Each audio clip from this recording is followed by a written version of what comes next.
Good morning and welcome to the Board of County Commissioners meeting. Today is Tuesday, August 4th. We do begin each of our meetings with an invocation. This morning we have Pastor Raymond Pettit from Outside the Gates Worship, and we invite you to stand and join us. Good morning, ladies and gentlemen. Gracious Heavenly Father, we're so grateful for the fact that you gave us 150 years in the state of Colorado. Father, we've been able to celebrate it, but you've been with us the whole time. I just pray, God, that you just watch over each and every one of us of our constituents and those that are around us. Let them see the good work that you're doing in and through us. Thank you for the Board of Commissions coming together. We pray that all of the decisions they are to make, that you would give them strength to do the right thing. Father, we thank you for each and every one of our citizens in El Paso County. Pray that you'll watch over each one of them. Lord, if it be your will, make them strong, but make them well. Father, we ask that you'll be with us each and every day of our lives. Help us to give glory and honor to you, for you are ours. We ask it in Christ's name. Amen.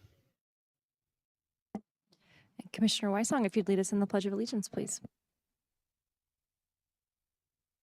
Flag of the United States of America, and to the republic for which it stands, one nation, under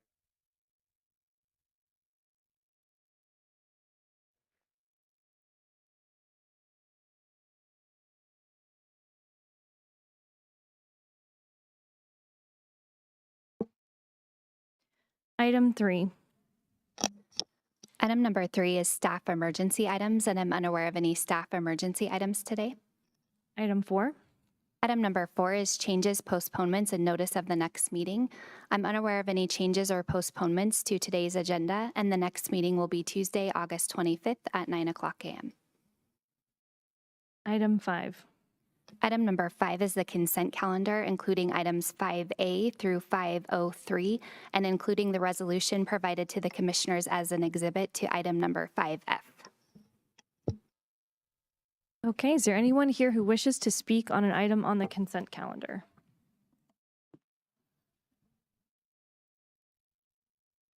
Okay, seeing none, I'll bring it up here for any comments or a motion from commissioners.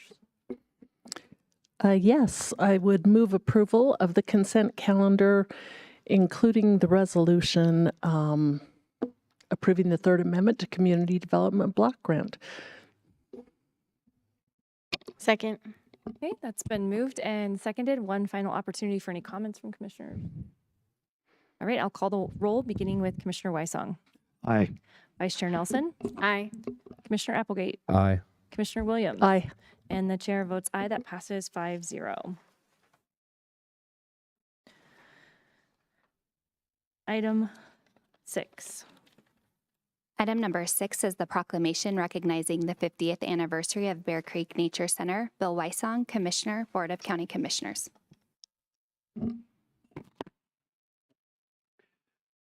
Requesting a motion approving the proclamation recognizing the 50th anniversary of Bear Creek Nature Center.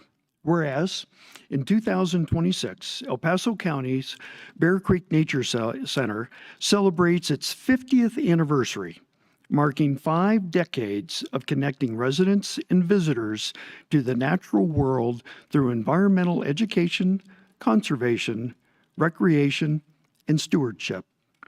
And whereas Bear Creek Nature Center was established in 1976 as the Solar Trails Center, becoming the first nature center in the state of Colorado, in beginning a legacy of inspiring appreciation for the region's natural and cultural resources. And whereas in 1979, the Friends of El Paso County Nature Center's nonprofit support group was established to support Bear Creek Nature Center through fundraising and volunteerism. And whereas in 1980, the facility was renamed Bear Creek Nature Center and has since become a beloved community resource serving generations of El Paso County residents. And whereas throughout its history, Bear Creek Nature Center has demonstrated resilience and commitment to public service, overcoming challenges, including the devastating fire that destroyed the facility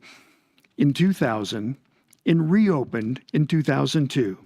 Through the dedication of county leadership, community partners, volunteers, and supporters. And whereas Bear Creek Nature Center has continued to evolve and innovate by expanding accessibility and inclusion through programs such as Trailability and the Visually Impaired Persons VIP Trail, ensuring that peoples of all abilities have opportunities to experience and enjoy the outdoors. And whereas The Nature Center exemplifies El Paso County's core values by providing service-focused education and recreational opportunities, being accountable stewards of public resources, fostering collaborative partnership with volunteers, schools, community organizations, and conservation groups, and remaining trustworthy in its commitment to preserving natural resources for future generations. And whereas the 50th anniversary of Bear Creek Nature Center provides an opportunity to recognize the dedicated staff, volunteers, partners, donors, and community members whose passion and support have helped sustain and strengthen the Nature Center over the past 5 decades. And whereas this milestone celebration honors the Nature Center's rich history while inspiring future generations to explore, appreciate, and protect the natural environment that contributes so greatly to the quality of life in El Paso County. Now, therefore, the El Paso County Board of County Commissioners of El Paso County do hereby proclaims 2026 as a year of celebration, or August 22nd as a day of celebration, in honor of the 50th anniversary of Bear Creek Nature Center, and encourages all residents and visitors to participate in anniversary events, explore the Nature Center in its trails, engage in educational opportunities, and join in recognizing 50 years of connecting community to nature and inspiring environmental stewardship. Done this 4th day of August 2026 at Colorado Springs, Colorado, by the Board of County Commissioners of El Paso County, Colorado, Chair Carrie Geithner, Vice Chair Lauren Nelson, members Holly Williams, Bill Wysong, Corey Applegate, attested by Steve Sliker, County Clerk and Recorder. Second. Okay, that's been moved and seconded, and we do have some special guests here to speak with us today. And so we will begin with the president of the Friends of El Paso County Nature Center. Please do come forward. Good morning. My name is Risa Foster-Bruder, and I'm the president of the El Paso County Friends of El Paso County Nature Centers. I'd like to thank the county and the Board of County Commissioners for this proclamation.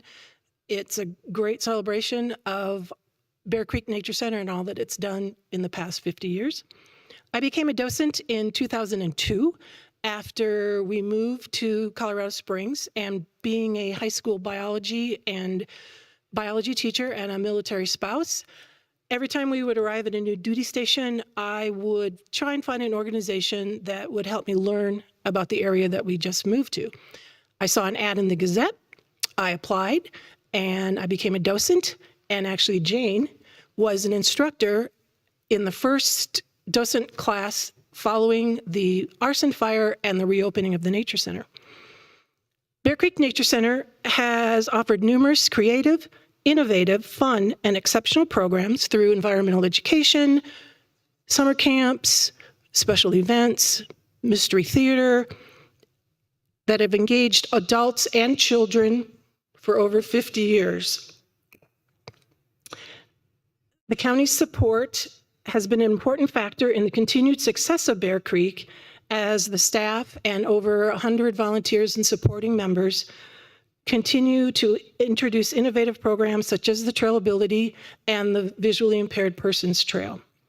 Through the many community partnerships and the continued support of El Paso County, we look forward to the next 50 years of connecting people to the outdoors and helping them to become stewards. The future looks bright, and we look forward to partnering with you for the next 50 years. Thank you.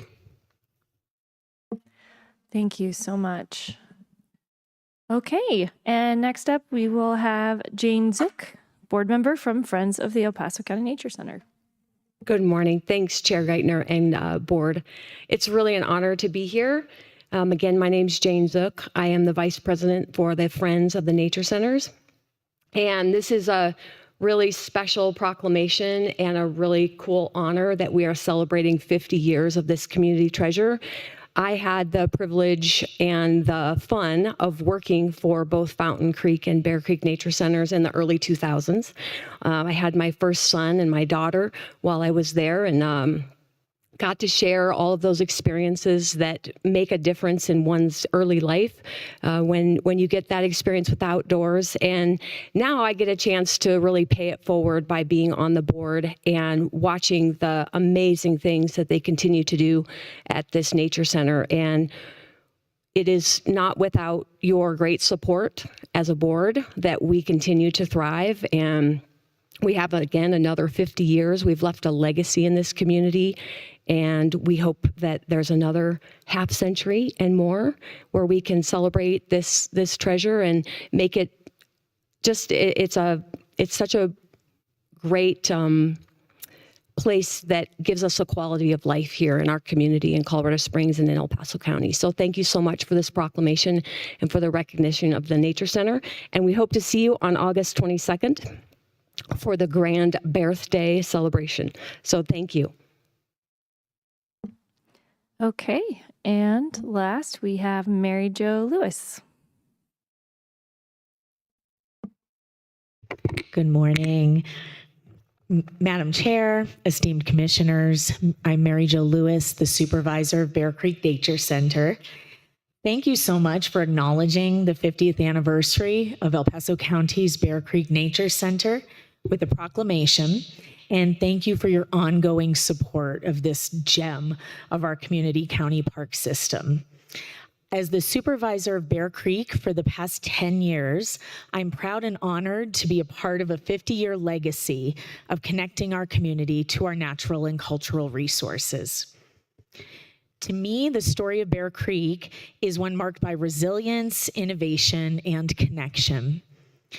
The resilience was never on more display than when a fire destroyed the original building in 2000. Staff moved into a modular building and continued to host field trips and programming, including puppet shows in the parking lot. With or without a formal building, the commitment to serving the community has remained unwavering. The upswell of support from El Paso County leadership at that time, as well as the larger community, demonstrated the importance of Bear Creek Nature Center to our residents. This included local school children hosting penny drives and other fundraisers in support of a new building. The new Nature Center opened in 2002, very fittingly dedicated to the citizens of El Paso County. This year, we acknowledge and we celebrate the growth and the evolution of Bear Creek Nature Center. Over the past 5 decades, programming has expanded with an innovative approach that aims to serve and meet the needs of our community. Some more recent endeavors, as mentioned, the Trailability Program and the Visually Impaired Persons Trail, make our county parks welcoming and accessible to even more of our community members. The restoration crew was started in 2023. This volunteer crew meets regularly to help maintain and improve the outdoor spaces of Bear Creek. The time and the effort that they give reflects how much our residents cherish and support Bear Creek and our parks. While giving back to a place they love, they create meaningful connections and help us steward our county park resources. In the past year alone, 50 community partners and sponsors have supported us through financial support, programming partnerships, and in-kind services. This collaborative approach has allowed us to expand our reach and our impact. And of course, I can't speak to the positive impact of Bear Creek's many partners without highlighting the Friends of El Paso County Nature Centers. This nonprofit has supported our mission since the 1970s, and the dedication of our volunteers increases our ability to serve thousands of program participants every year. Last year, 300 volunteers worked with us to serve nearly 18,000 visitors and more than 16,000 program participants. This fosters a group of community support and has a tremendous impact. So as we mark the 50th anniversary of El Paso County's Bear Creek Nature Center, we look to the future with excitement and enthusiasm. We celebrate the spirit and the purpose that continues to inspire and motivate us to serve and improve the quality of life for our citizens. Thank you to the commissioners of 1976 who had the vision and saw the need for an education center in our park system. And thank you, our current El Paso County leadership, for your ongoing support that will help take us into the next 50 years. Thank you. And we hope to see you on August 22nd at the birthday party. Thank you. Thank you so much. And that's all of the listed speakers I have, unless anyone else is planning to speak that I'm aware of. Okay. All righty. Well, then I will go ahead and bring it up here for commissioners. And go ahead, we give Commissioner Applegate. And what a wonderful birthday it will be. 50, you make 50 years look good. So no, but we appreciate it. And, you know, thanks for everything you guys do for the community, for the nature, the different nature centers, not only like the Fountain Creek one, but the Bear Creek. That was cool. You know, the first one that got set up in the state like that kind of nature center, that kind of preserve. So very neat. And it's a cool little facility, and I encourage everyone to visit it because there's just a lot of little neat things that you guys have in there. So, and and the trails are awesome. I mean, just to be honest, it's cool just to walk around and kind of see the sights, see the west side there and the hills and the slopes. So. Vice Chair Nelson.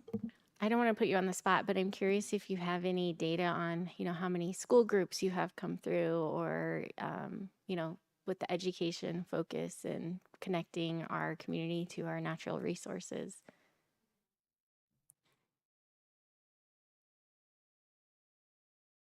Thank you. This is Teresa Odello, the Division Manager for Recreation and Cultural Services.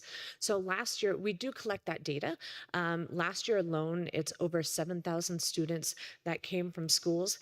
This year, we actually started collecting data on what students come from Title IX schools, so those schools that are impacted. So this is the first year that we're collecting data on that as well. But the impacts reach our whole county, and all of our environmental trips are super full. Actually, we're already booked out. So, yeah. I just was struck by the comment about students helping do penny fundraisers to fund the new building. And so what a legacy those kids left, probably not even having an understanding of the future and how future students would be impacted by their efforts. And it's really, really very cool experience that they were be able to take part in. And I think it's wonderful that we have this resource in our community that we can serve. And so just thank you to the volunteers and to our staff who support that work. Commissioner Williams. I love that we have this resource in our community. I will say we've got the Bear Creek and the Fountain Creek Nature Centers.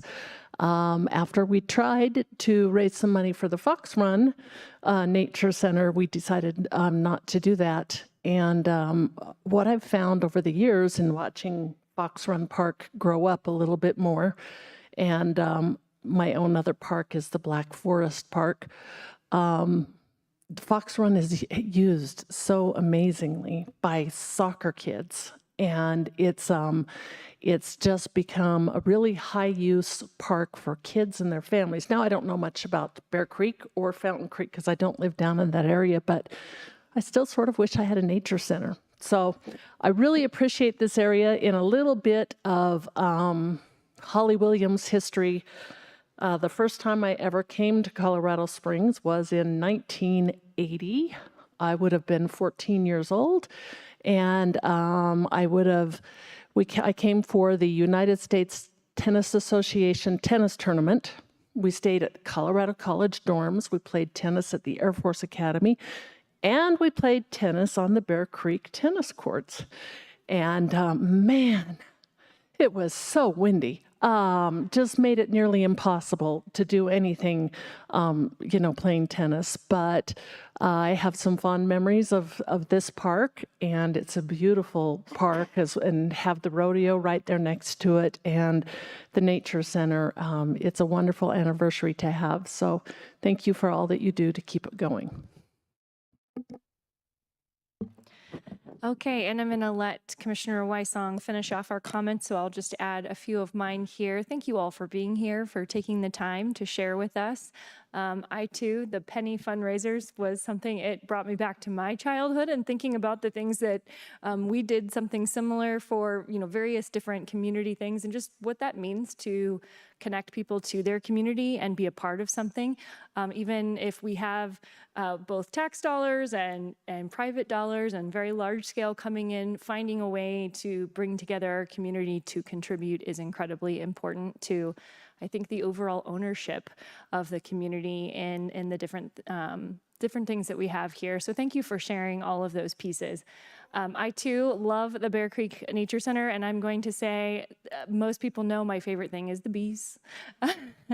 I'm a beekeeper, and so I love that people are learning about bees and what they do and that they're not so scary and they're a pretty amazing part of our entire ecosystem. So I think that is one of the very special things that are there that I know every time that I have the opportunity, I'm just watching kids and adults alike, just fascinated by getting to see that experience. So congratulations to you all, because you're all a part of making this continuing to happen. We're grateful for the support and love that you give to that center and to our community. And with that, I'll turn it over to Commissioner Weisong. Thank you, Madam Chair. Over 30 some years, I'll just leave it at that, was my first exposure to Bear Creek Nature Center. Being able to go there with Cub Scouts, Boy Scouts, and then, my daughter as a tag along, she always enjoyed it. So a great facility, great programs, and just can't really say enough. And one of the reasons I wanted to be a part of the Parks Board or Advisory Board, because it just goes back many years for me. What really struck me is when we were doing our kind of orientation to all the different departments, and all of a sudden it's, well, here's a couple of our trailability units. Won't you get in and drive it?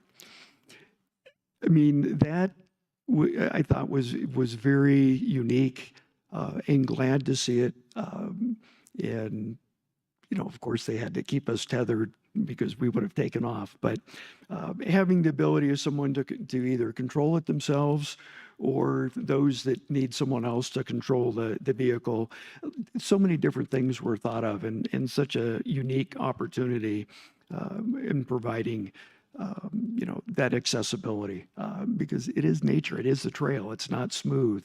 And so now giving people that opportunity. And, just looking forward to Saturday the 22nd for the birthday party. Hope it's a big cake, and maybe afterwards you can leave a, something that is good for the bears in the local area.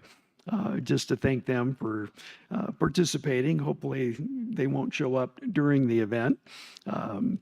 So anyway, it's just, there's so much going on, and appreciate the hard work of the volunteers, staff, our new executive director of the parks, who's here with us. And Jana, you've got a lot to look forward to. So again, thank you very much. And this is going to be a great opportunity for the county.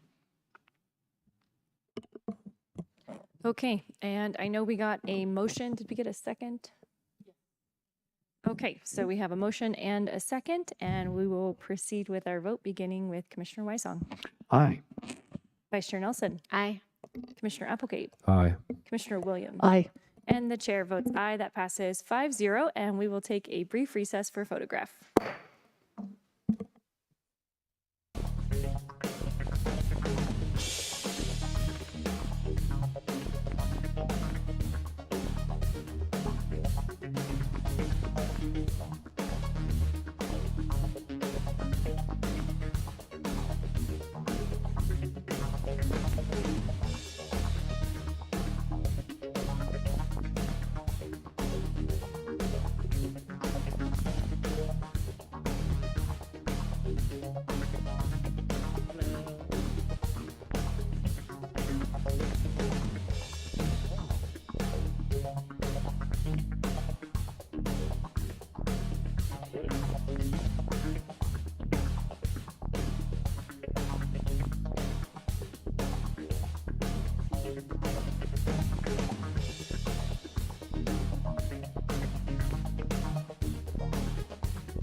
couple of test shots real quick.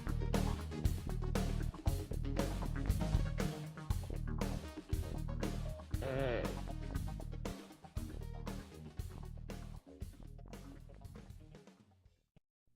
Work.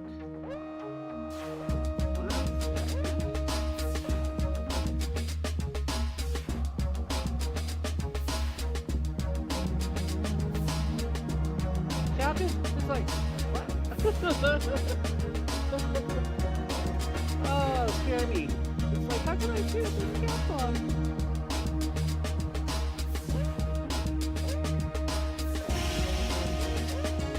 Gotta take a look at my work real quick.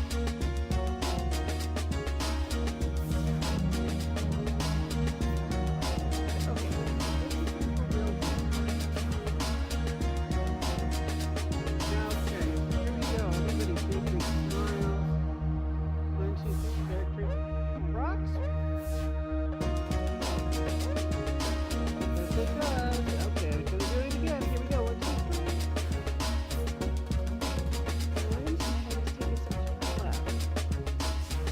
There you go. Okay, now I can see ya.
Going to call this meeting back to order, and we are moving on to item 7.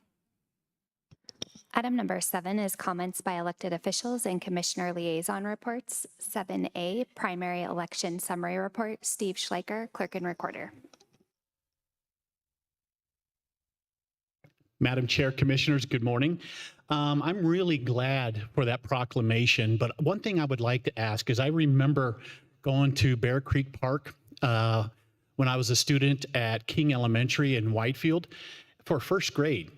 And I remember, the individual that was teaching us all about the nature in first grade sat there and said, how do you tell a poisonous snake from a non-poisonous snake? And the reason I bring this up is this question has yet to be answered in my 57 years. So I was told basically it's by the shape of their eyes. So this little chunky guy raised his hand and said, who gets that close? And I have yet to sit there and get that question answered. So anyways, it's an absolute amazing treasure here in El Paso County. And I can go back. So Commissioner Nelson, when you were talking about how many students have gone there, I remember going there in first grade with King Elementary. Blake, can you pull up the presentation, please, sir? So commissioners, what I want to do is go through a summary report of our June 30th primary election and also give you an update where we are coming up to the November midterm election.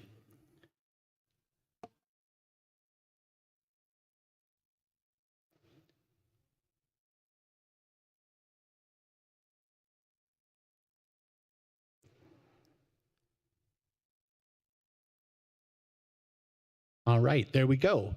So one thing I want to share with you guys is this report presents the official results of our primary election, our mail ballot reconciliation, in-person voting, provisional ballots that were provided during the election, and also our post-election risk limiting audit. So our turnout, we had 165,793 Just a ballots cast. second, we don't see the presentation.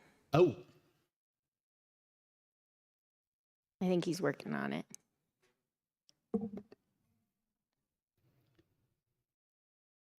I was flying through it, Commissioner.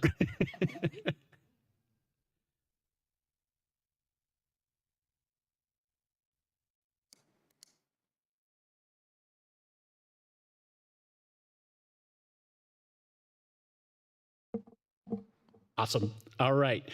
So as I shared, we had 165,793 total ballots cast countywide. That came out to a little bit over a 33% turnout. Believe it or not, that is low, but I was absolutely happy with it because our last primary election, we were at 27% turnout. So we were about 5 percentage points higher than the previous election. So 163,425 voters cast their ballot by mail. 98% of those used the ballot drop boxes. 2,367 went to any of our 8 in-person vote centers. There was 1 provisional ballot that was accepted. As you know, that is a last resort when we issue a provisional ballot. This person showed up to an in-person vote center, did not have an ID, but by federal law, you cannot deny anybody the right to vote. So we handed them a provisional ballot and actually went through, and the person came back in and provided their ID, showing that not only are they a U.S. citizen, but also a resident of El Paso County. So as I shared, total ballots cast countywide, 165,793. So 163,425 ballots accepted and counted. We rejected 4,908 ballots. Now that sounds like a lot, but it really is not when you're going through election, because we take a look, why are ballots rejected? One is signatures, where our bipartisan judges could not verify the signatures, and we send out cure letters, and the voters elect not to come in and cure their ballot. And the question always comes up, then what happens is not only does their vote not count if they don't cure their ballot, but that information is turned over to the district attorney's office to be investigated for voter fraud. The other reason is we also have individuals that's trying to save Steve Schleicher in El Paso County money, and they mail their ballots in one envelope. So they have a family, a husband and wife that will vote, and they basically mail it back in one envelope instead of their own individual envelope that they have to sign as a voter. So they too have an opportunity to come in and cure the ballots as well. So in-person provisional voting, as I shared prior to the election, we had 8 in-person vote centers. We had 2,367 voters that basically showed up in person and they voted. And the 2 highest VSPCs were Union Town Center and also Citizen Service Center. We have found that our motor vehicle branches, absolutely, people are familiar with their location. We open them up as in-person vote centers during an election. And those are usually the 4 highest in-person vote centers is our 4 motor vehicle branches. And as I mentioned, is we actually had 1 provisional ballot where that voter actually shared his ID, and then we were able to count that. So key election administration dates is we mailed ballots on June 8th, and I want to share with you guys is things have changed due to the passage of House Bill 261113, where the dates for the November election are going to be much different, and I'll share a little bit about that. June 22nd, we opened up our 8 VSPCs. June 30th was Election Day. And July 21st was the deadline to complete our risk limiting audit. And July 2nd was the deadline to complete the canvas and submit our official results to the Secretary of State office. The reason I share this with you is I want to pass along is we passed everything and got done a week and a half ahead of the statutory timeline. So other competitive local races, there was 5 state legislative district primaries, 3 El Paso County primaries, Republican nomination contests for county assessor, and all full results were published. So we put that information out there. So the post-election risk limiting audit. One of these things is this is basically a statutory compliance where we sit there and take a look after the election. This is where we actually select ballots, and our bipartisan judges match those ballots against the cast vote record, and they also hand count those ballots. So this year we had 3 contests. The audit was for El Paso County Commissioner District 1, the Republican primary race.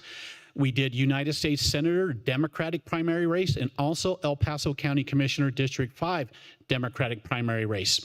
266 ballots were examined, 0 discrepancies found, and the audit was conducted on July 14th, and we finished up at that time, which was a week prior to the statutory deadline.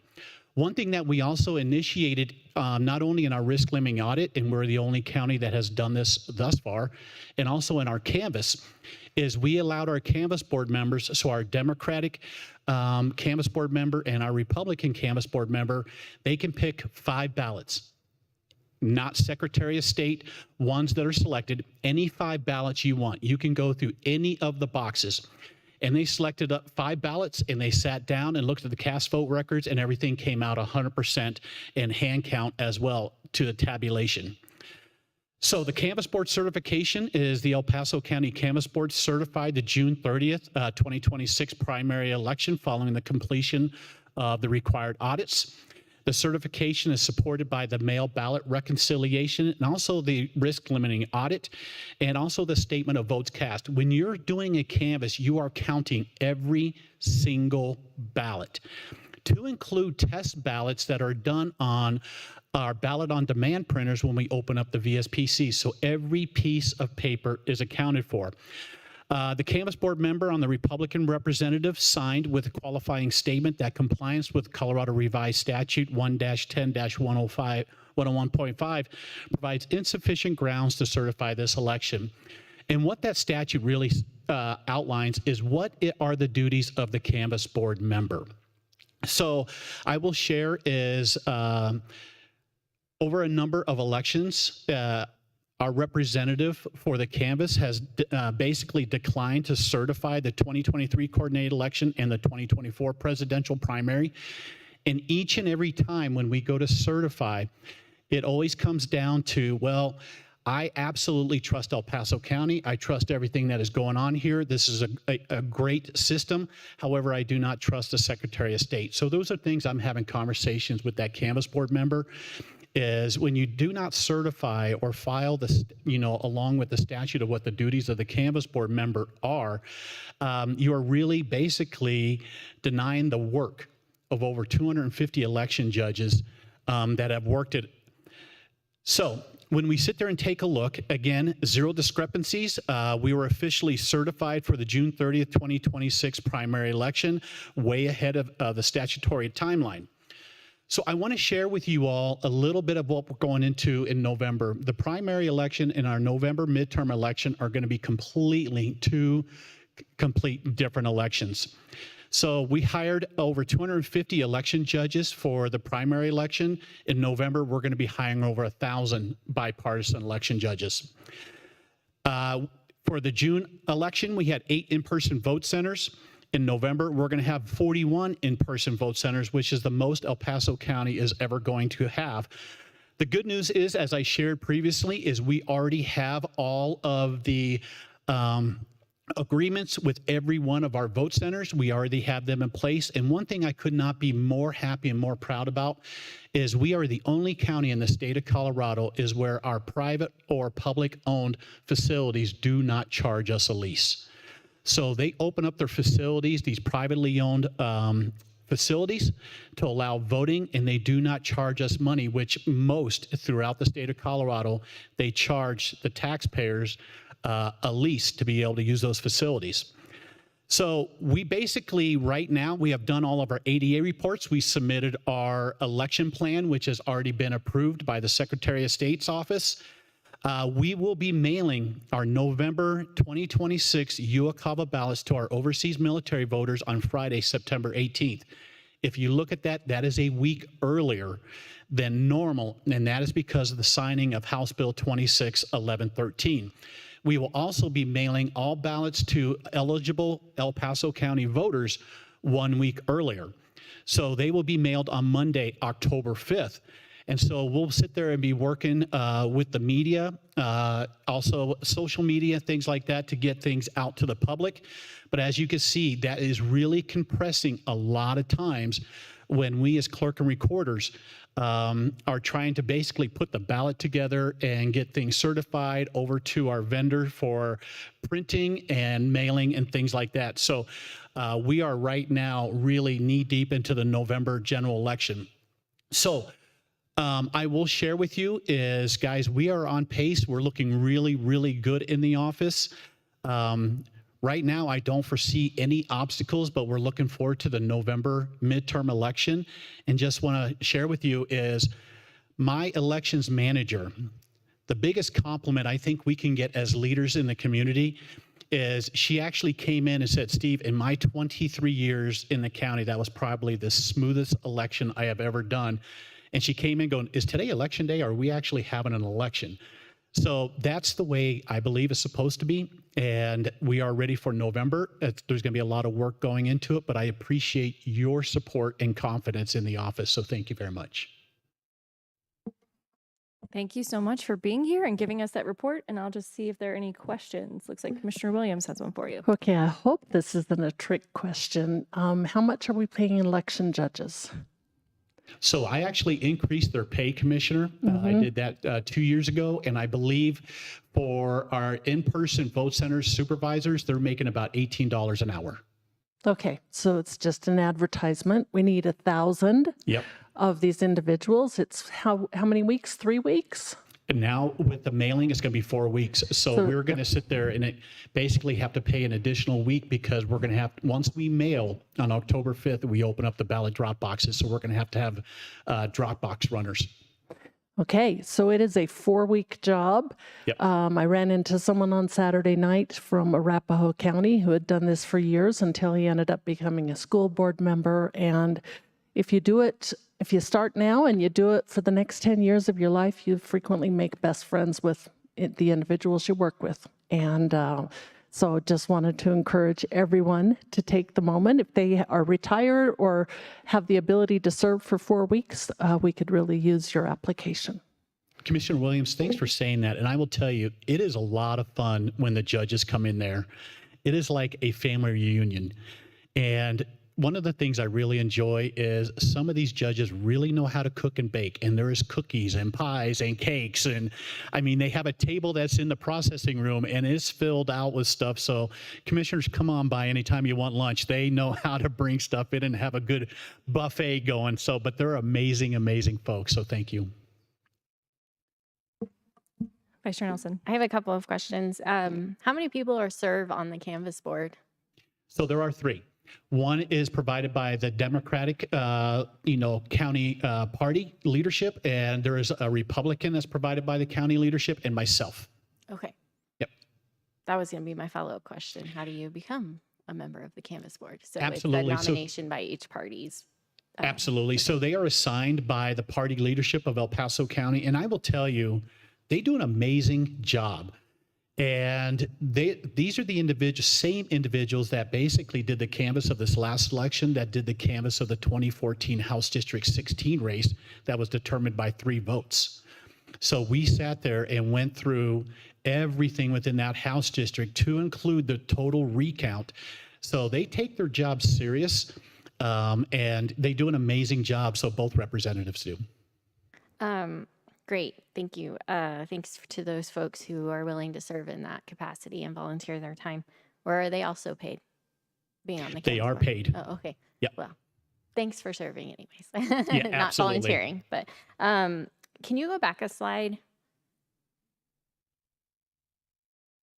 I'm curious when I look at, you compared with the primary race, we had 2,000 people vote in person compared to 160,000 voting by drop box or mail. And so when you look at these numbers that you're planning to increase the number of in-person locations, I'm just wondering if the demand signal is there based on previous year's general elections, because compared to a primary election when it was, what'd you say, like 98%, so only 2% of people are actually voting in person, is that really where people are wanting to solicit their vote, or is it they prefer to, do the drop box, do the mail at their kitchen table? So I'm just curious if you could speak to where you're coming up with these numbers. Absolutely. So, Commissioner, that is an amazing question that is asked by all 64 county clerks and recorders to the Secretary of State's office yearly. Because there are some, when you look at the disparity between 8 in-person vote centers to 41, and that is actually a directive by the Secretary of State's office to include how many secure ballot drop boxes that we have to have in the county. So that comes down in Secretary of State rule. Going El Paso County, you have the most voters, you're the most populous county, you're going to be required to have 41 in-person vote centers and 41 secure ballot drop boxes. I will share with you is it costs a lot of money. Yeah, And that when- was when my you- thought.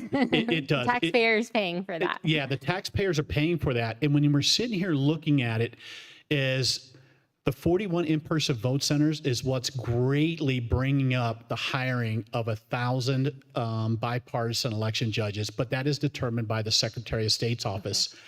One thing we have done over the last 3 years is we've done a number of studies, and we've kept the statistics that I'd be more than happy to not only share with you, but I have shared with the state, is when you sit there and you look at in-person vote centers, there are some where you may get 10 during an election. At one vote center like Union Town Center, they will pull in about 80%, and it's our DMV branches. But you're sitting here looking at, if you break it down by cost per voter, some of our VSPCs could probably be $300 per voter when you look at the cost, where at another one, it could be about $15 per voter. But these are the statistics that we have been keeping. But you ask a great question, which all 64 county clerks and recorders ask all the time, because this will be the most that El Paso County has ever had. And it's starting to become a challenge as well. When you reach out to private property owners and going, can we use your facility? Because we look throughout the county at, at different areas and different commissioner districts and things like that. It's getting difficult to sit there. Oh, that's okay. Oh. But it's just one of those where you're looking at 41 in-person vote centers. It takes a lot of work to get those agreements in place. Yeah, I bet. And we certainly want to make the ability to vote accessible and encourage that. And but when I think about the balancing of costs and the demand signal of where people are wanting to vote and how they're wanting to vote and express their decisions. So I hear you. It sounds like it's sort of a formula based on our population size, and that it's a state level, the Secretary of State saying you are required to have this many in-person facilities, even if our community isn't showing that that is necessarily how they're wanting to solicit their vote. So thanks for explaining that. Really appreciate that background. Absolutely. Commissioner Weisong. Thank you, Madam Chair. Question, how many ballots were actually mailed? We mailed over 506,000. So, Commissioner, going into the November election, we are predicting total eligible voters. When we look at going into the November election, we should basically registration be in about over 535,000. And again, that is the most in the entire state, the most of any county. But like I said, is what I am most proud about, and if I could just elaborate and brag a little bit, and I want to brag about my staff. Most metro counties who have far less voters, for example, Denver has 75 election staff. My office has 12. And we are pulling off extremely successful elections, and we're able to do that with 12 full-time staff.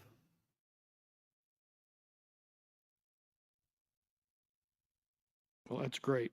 I didn't think you were going to go there, but I thought I'd throw that in there. Well, I'll kind of let you brag a little bit because, Okay. you know, it seems as though, you know, the elections have gone pretty flawlessly. When you count your ballots, how many are received by mail versus how many are received by Dropbox? Just rough guess. I don't need actual count. I mean, Absolutely. percentages. So 98%, I mean, it's nearly 98%, between 98 and 99%, every election is voters use the secure ballot drop boxes.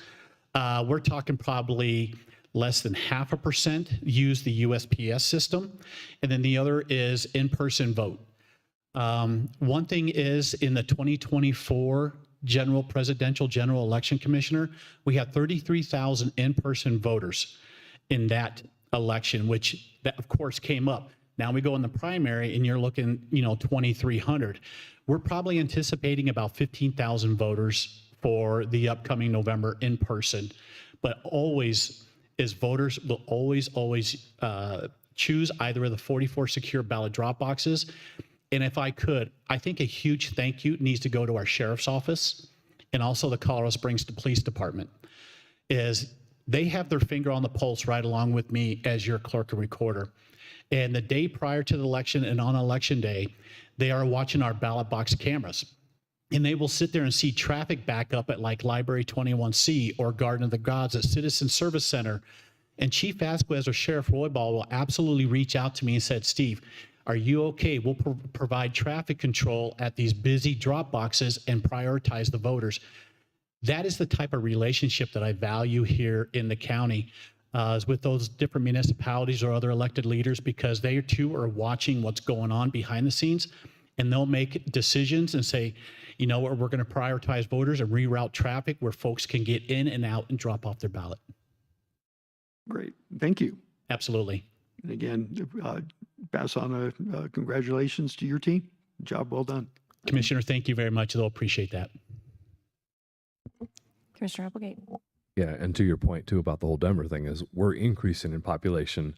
City County of Denver is losing population, and they're hiring more people, more and more people. Well, Commissioner, they're moving here. Right. I had a question on the 4,900 mail-in ballots that were rejected.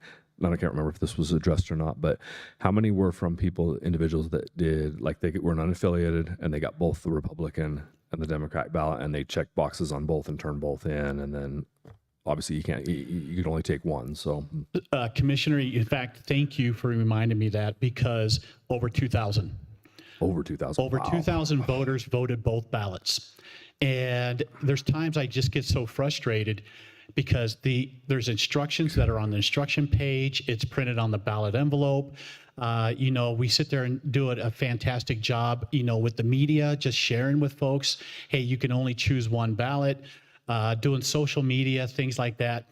But basically over 2,000 voters chose, and they voted both the Republican and Democratic ballot. And the reason why their vote no longer counts. And you do not sit there and they don't have a chance to come in and revote their ballot. So once they submit both ballots, their vote does not count. But over 2,000 elected to vote both ballots. Gotcha. And what's the cost of those ballots? Like to say to send out, and then like what is the Average cost is about $5 per ballot. So there's a cost that's associated with that. Gotcha. Okay. Thank you. Absolutely. Okay, I'm just going to add my 2 cents here. A little bit of a personal anecdote. It reminds me of being in elementary school. I had a teacher, I bet many of you had this teacher, who gave us a test, and we were impressed upon read the instructions all the way to the end before you begin the test. And at the end of the test, it said, now put down your pencil and don't write anything. And those of us who read the instructions got an A, and those of us who didn't did not. They failed. So this is a good lesson on how that teacher really taught you have to read the instructions, or the equivalent in life is your vote doesn't count. And that's a really sad situation. So read the instructions if you're not sure of what to do to make sure that your vote counts. I also wanted to point out, appreciate the comparison to Denver, but again, I just couldn't let it pass without saying, while I do not want to denigrate the work that your team does with 12, because certainly that is fantastic, I do find Denver, I believe, has some of the highest number of employees per capita of anywhere in the entire nation. They're not particularly good with their money up there. And so it is a wide disparity, but we know regardless of the fact that they're on the other end of the spectrum, we are on the very lean end of the spectrum, both in the clerk's office and here throughout the rest of the county. And we're really grateful for the mentality that goes into that to make sure that we're saving taxpayer dollars. So thank you for the tremendous work, and thank you for being here today. Absolutely. Well, before I leave, again, commissioners, thank you. There are a lot of things we have changed in the election department, and it's taken a partnership. When we sit there and we talk about all the changes, either use an Experian to update our voter rolls or to live stream our ballot drop boxes, those are some of the things we were first in the state and also first in the country with our EPC VIP website. This just not was Steve Schleicher alone or my staff. It took a partnership with you guys, and I sincerely appreciate each and every one of you. So thank you very much. Thank you. Okay, do we have any other countywide elected officials here to speak today? Seeing none in the room, we'll go over to Commissioner Wysong. Thank you, Madam Chair. Last week, you had the Pikes Peak Workforce Center board meeting. We also had a special BOCC meeting and drainage board discussion between myself and the representative of the city. This week, yesterday, Monument Fire District, Andy Kovacs, after 6 years as the fire chief of Monument Fire District, retired, but 36 years of active service in multiple areas. And so it was a very neat and special ceremony that they went through during the retirement. And then Fire Chief Colin Fitzgerald was basically sworn in as the new Monument Fire District Chief. Also, I have a Fountain Creek TAC meeting this week. And then there's also, if anyone is interested, Department of Natural Resources, they're going to have a Zoom call to talk about the Colorado River, and then what the potential federal guidelines are going to be that will be handed down. And then if possible, attend the meeting with the City Task in county parks, just as an introduction, because we do have a new parks director. So that's it for me. Vice Chair Nelson. Good morning. It has been a really busy summer. There were things that back in the spring we said, okay, we'll tackle that in July when it calms down. And that did not happen. It did not calm down. So I was able to take some time off last week and go on a vacation with my family. And that was really nice to unwind a bit. And so I'm just kind of coming back into the swing of things, catching up. This week on Thursday afternoon, Commissioner Geithner and I serve on the El Paso County Board of Health, and we have a budget work session in the afternoon. And that work is really important. And just to put it in context, the El Paso County General Fund contributes around $7 million towards our El Paso County Health Department. And so we want to make sure that we're using those tax dollars wisely and appropriately to serve our community and the health of our community. And so I look forward to spending some time in digging into the numbers and strategy. And tomorrow, that will be where I'm spending my time just preparing for that and reviewing the materials for that meeting. And fortunately, the first week of the month is generally a little lighter when it comes to our boards and committees that we all serve on. So I'll have a little time to catch up this week. So Thanks. Commissioner Applegate. Thank you. The 2 Wednesdays ago, I was at a regional roundtable with the chamber, and a representative from the Department of Labor actually came down from DC, and he was there and he met with everybody, and he talked about some of the regional areas, how we have a lot of the defense contractors that come here. I mean, I hear from people in the industry that get out of the military and they go and they work for a defense contractor and they say, this is Mecca. I mean, this is as good as it gets. And so he was talking about that and how AI and how we're starting to utilize that in the workforce, and there's starting to be more AI created jobs in the workforce, and how do we go about those things? What does our future look like in the next year or two? Last Tuesday, I went to Space Base Delta, and they were having their change of command ceremony. So congratulations to Colonel Clark, and as he moves on to some bigger and better things, and congratulations to the incoming Colonel Cooper as he's taking over for him at Peterson Space Force or Space Base installation. And if you're going to celebrate Colorado's 150 on Saturday, you got to celebrate on a mountain. And so what other mountain to celebrate on but Pikes Peak? And so I was up there, the city did an event, and they had stuff going on all day on Pikes Peak.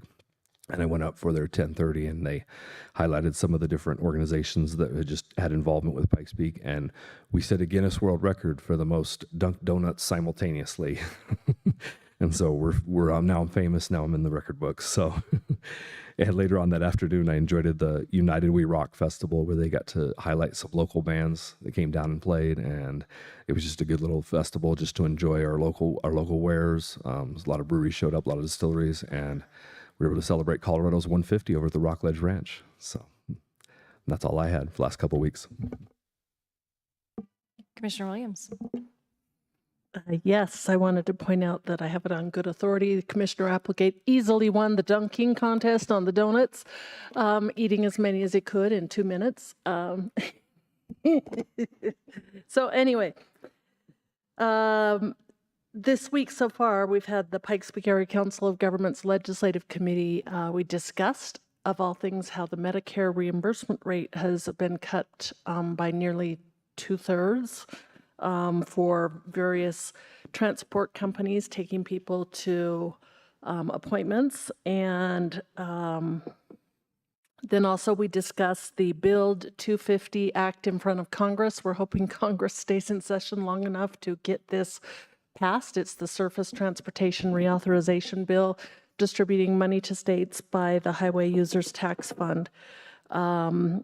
This past weekend, I had the opportunity to go to the Colorado National Guard 150th celebration, an event of about 700 people, of which surprisingly I only knew about 2 tables, which is unusual, but there were people from all of our different branches of service, as well as Scandinavia or Switzerland. Oh dear.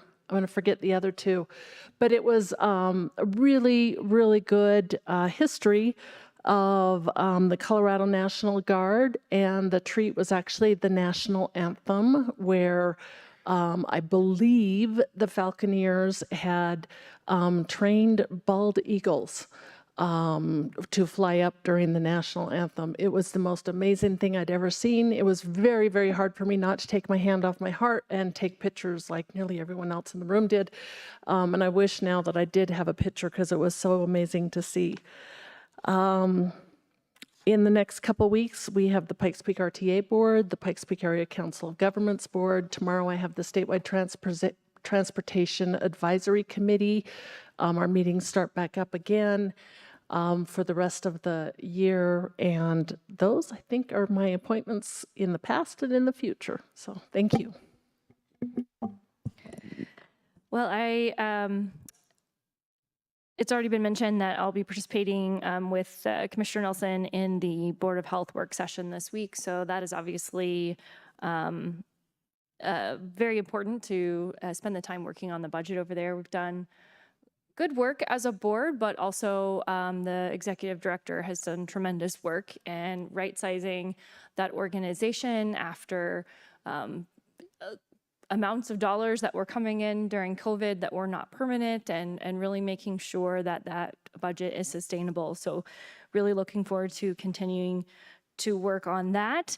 Over the weekend, I had the honor of participating not only from a personal perspective in a revival, an old-fashioned tent revival in celebration of America's 250 years, and the Church of America over 250 years at my church, but also speaking as a commissioner and sharing some of the work that we are doing here and the importance of the work and how our community can engage in that work. So that was very exciting. And I was very grateful as well that we had Congressman Crank come and speak, as well as State Representative and Minority Leader Jarvis Caldwell. So just a really great opportunity to connect the faith community and what happens in our local government. And I'm really grateful for the opportunity to do that and really talk about America's founding and how our government has changed and how it's the same,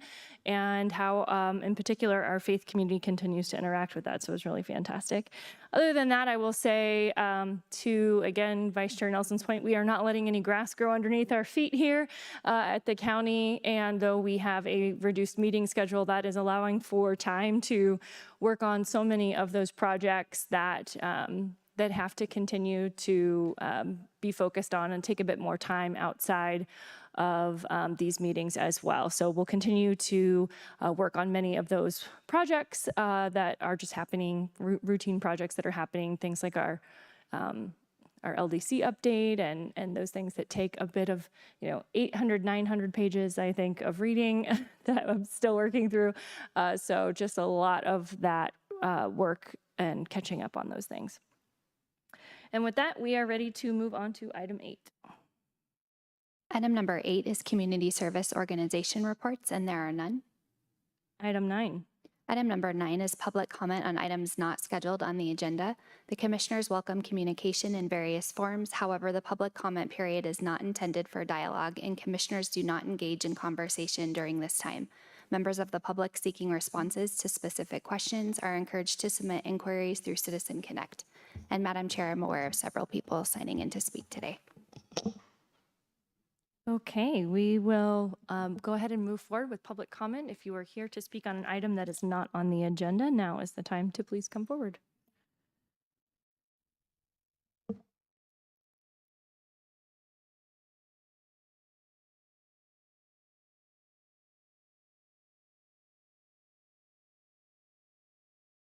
Lynette Persetta, good morning, Commissioners. PPRTA's mission is to ensure that transportation improvements serve the need of rural and underserved communities. Nowhere in PPRTA's mission did I see anything permitting changing rural characteristics of an area into a commercial zone. At the moment, and for at least 4 additional months, Beacon Light is closed to traffic. The road that cost us as taxpayers over $18 million for 2/3 of a mile is so rural that very few people actually use it. It was sandy gravel and has served the general area since its inception. Why did the county decide in 2022 that it needed to be more than a rural connector? If it was to carry commercial traffic, as every indication pointed as far back as 2019, why did the county stick to the rural connector designation? Beacon Light Road is uniquely situated where 2 distinct geological formations intersect, the Dawson-Acrose Formation and the Black Squirrel Formation. This is not simply a matter of different soil types, it is a location where 2 very different geological systems meet, creating conditions that demand careful engineering and design. Yet the county decided not to pursue federal funds that would have at least offered a degree of safety by having the NPEA scrutinize the design and engineering. CDOT could have also signed off on the project to ensure we did have a minor or major arterial that would support the large impending commercial business. I sincerely hope that you as our commissioners have read the very same documents I have regarding this particular area of Colorado. These formations have different comprehensive strengths, water retention characteristics, and shear behavior. They also respond differently under heavy loads. Where they overlap, weak zones can develop and fine-grained layers become trapped between coarse sandstone, increasing the potential for settlement, ground movement, and pavement failure. The Dawson-Acrose also contains aquifers within the Denver Basin, where groundwater associated with the Dawson Formation interacts with the Black Squirrel Formation. There can be an increase of poor water pressure, frost heave during winter, and accelerated erosion. High water levels may also undermine road foundations, while the more erodible sandstone of the Dawson Aquos can wear more rapidly than the clay-rich Black Squirrel Formation. Let's not lose sight of the true purpose of road improvements along Beacon Light Road. Again, page 1 of 2019 Pinion Report says the planned construction was for local resident safety and not designed or structurally engineered for commercial use. PPRTA money should not have been used for the structure of this road. If building this road was paramount for our safety, why wasn't CDOT on the hook? Our safety means this road should be signed off on not by only CDOT, but perhaps the Army Corps of Engineers. When federal agencies who could remove the liability from El Paso County residents aren't pursued, it truly appears that the entire project was commissioned to benefit one commercial entity and with no regard to our safety. Thank you. Okay, anyone else who wishes to speak?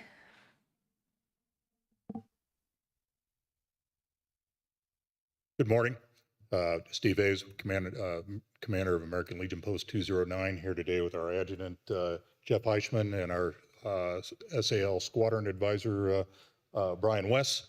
The American Legion is established to support veterans, advocate for a strong national defense, promote Americanism, and to support our children and youth. In particular, in supporting our veterans, veterans have stepped up to serve and support the Constitution of the United States at the potential of personal risk and at a special place of honor in our society are those that have realized that risk through combat wounds or killed in action and recipients of the Purple Heart. Our post is proud to become a station on the National Purple Heart Trail.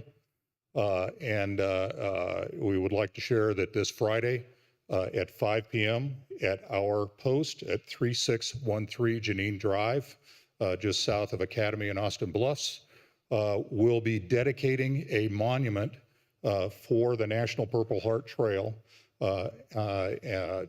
The monument designed and constructed by an Eagle Scout candidate with Venture Crew 62, one of the 4 Scout units we chartered, to honor all recipients of the Purple Heart Medal. That will occur at 5 p.m. As I said, the Honor Bell, Pikes Peak Honor Bell, will be present. We'll have representatives from the Military Order of the Purple Heart. And I thank the support of the Board of Commissioners for inviting us here today to make that announcement and to support and the representatives from the board who have offered to support the event. In particular, Corey Applegate, thank you for your support. Thank you. I'll just note, I believe that we have a formal tribute coming from the county as well. Yes, great, thank you. Okay, thank you so much for being here. Anyone else who wishes to speak on an item that is not on the agenda? It's a long name.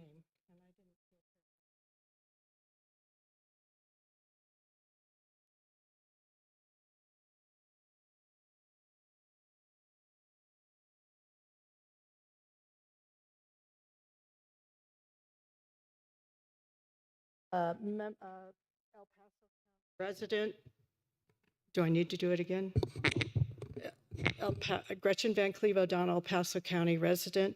I am here to thank the board, specifically Commissioner Weissong, Commissioner Williams, and Commissioner Applegate for your vote against the apartments out on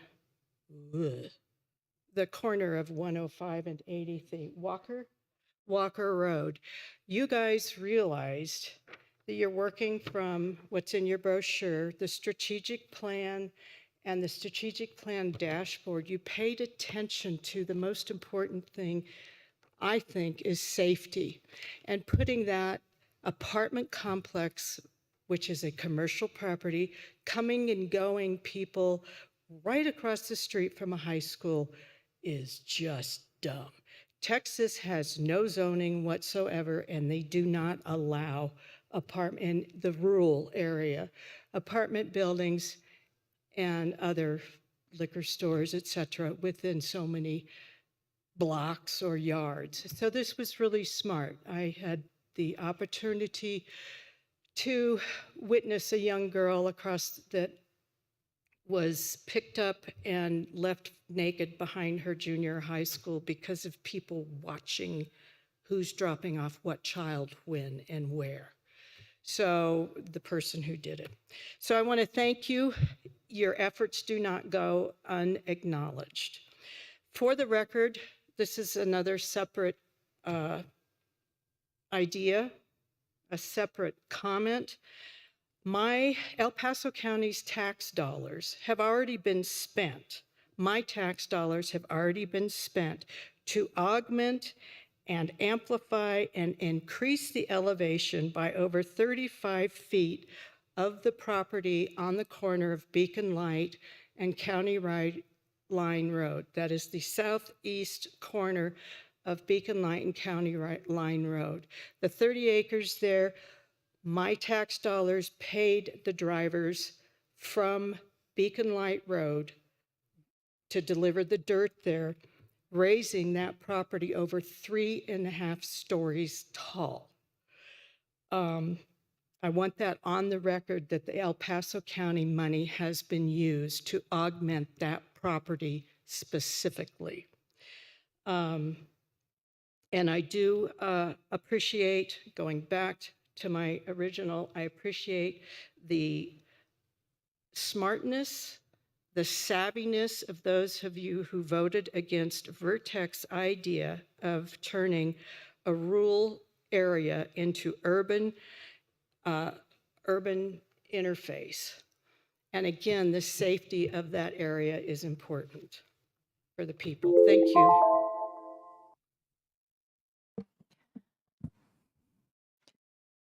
I'm just going to take a moment. I've said this before in this room, and I will continue to do it. It's really important that truth be acknowledged, and the statements that were made about El Paso County tax dollars going to a particular private property are inaccurate. Please proceed. Please don't burst out. Please go ahead. Okay, good morning, commissioners. My name is Debbie Hall. I'm a small business owner and resident of northern El Paso County. Today, you are not deciding whether Buc-ee's is a good company, which they are. You're deciding whether this is the right location.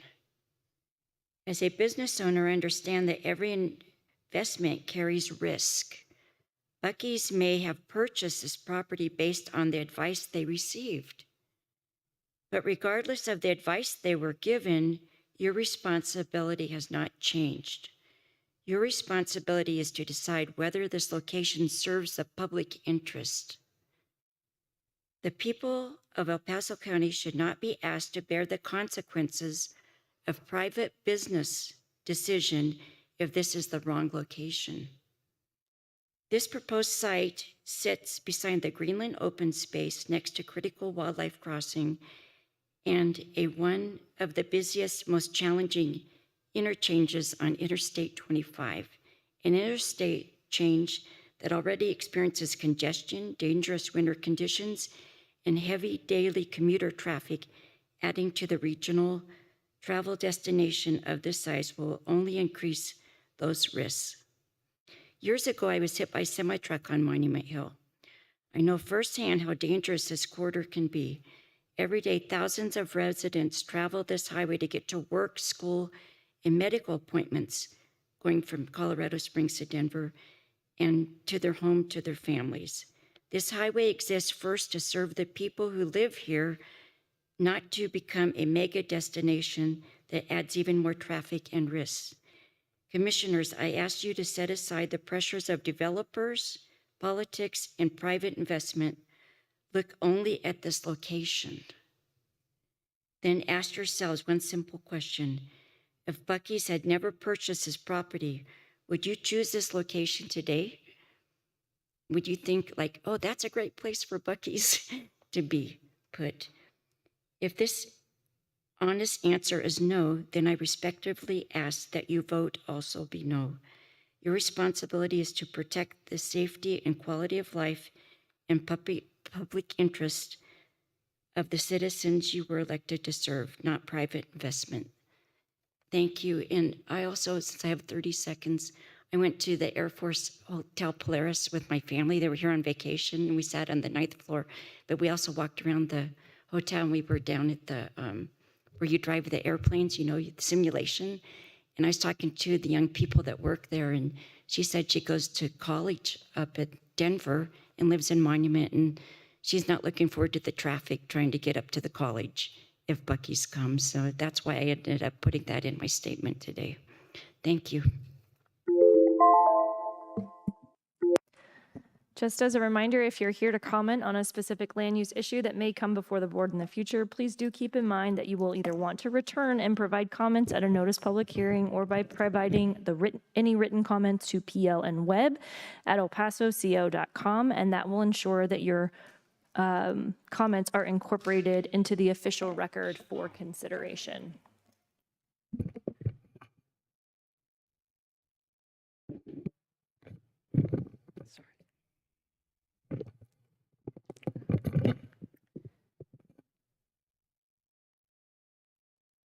Laurel Scout. Commissioners, I am submitting Marty Zier Breedlove's letter published in the Gazette July 30th. The question is why? Marty asks why citizens receive 3 minutes and pool time at the Planning Commission, then 90 seconds and no pool time at your July 23 hearing. My larger question is, why does this county find flexibility for applicants, then remove it when citizens arrive prepared? At the board's December 12th, 2024 Monument Ridge East hearing, staff said the applicant had not provided an overall site development plan or conceptual plan showing layout and housing types. A conceptual plan had been submitted, then removed, making the project, quote, very hard for staff to evaluate. The board approved all 3 items 4-0, with key information deferred to later administrative review. On July 23rd, citizens did what this system demanded. We studied the master plan and land development code, organized the evidence, and built a professional presentation. Yet, with almost no notice, you cut speakers to 90 seconds and prohibited pool time. The applicant kept its full presentation, expert testimony, and rebuttal. That is upside down. When an applicant lacks information staff says it needs, the process bends and keeps moving. When citizens bring organized evidence, the rules change and their presentation is broken apart. That same process makes the implausible sound procedural. A 74,000 square foot interstate travel center becomes a neighborhood convenience store, while the master plan and the surrounding areas are redefined until the proposal appears to fit. I applaud your 3-2 decision to deny the MA subdivision rezoning applications, but citizens should not have to overcome the hearing process to make the approval criteria work. Please understand what July 23 set in motion. It did not discourage us, it taught us. Our eyes are open. Communities will continue to find one another, share research, and stand together against incompatible growth. We are not against growth. We are for development that is compatible with the land, can be sustained by the infrastructure, and honors the character of the community it enters. Today, your agenda includes an executive session on heavily attended public meetings. Public participation is not a crowd management problem. Fix the process that brought us here. Front-end screening, clear staff recommendations, including denial, consistent hearing rules, equal time for organized citizen evidence, and a citizen response after the applicant rebuttal. Applicants arrive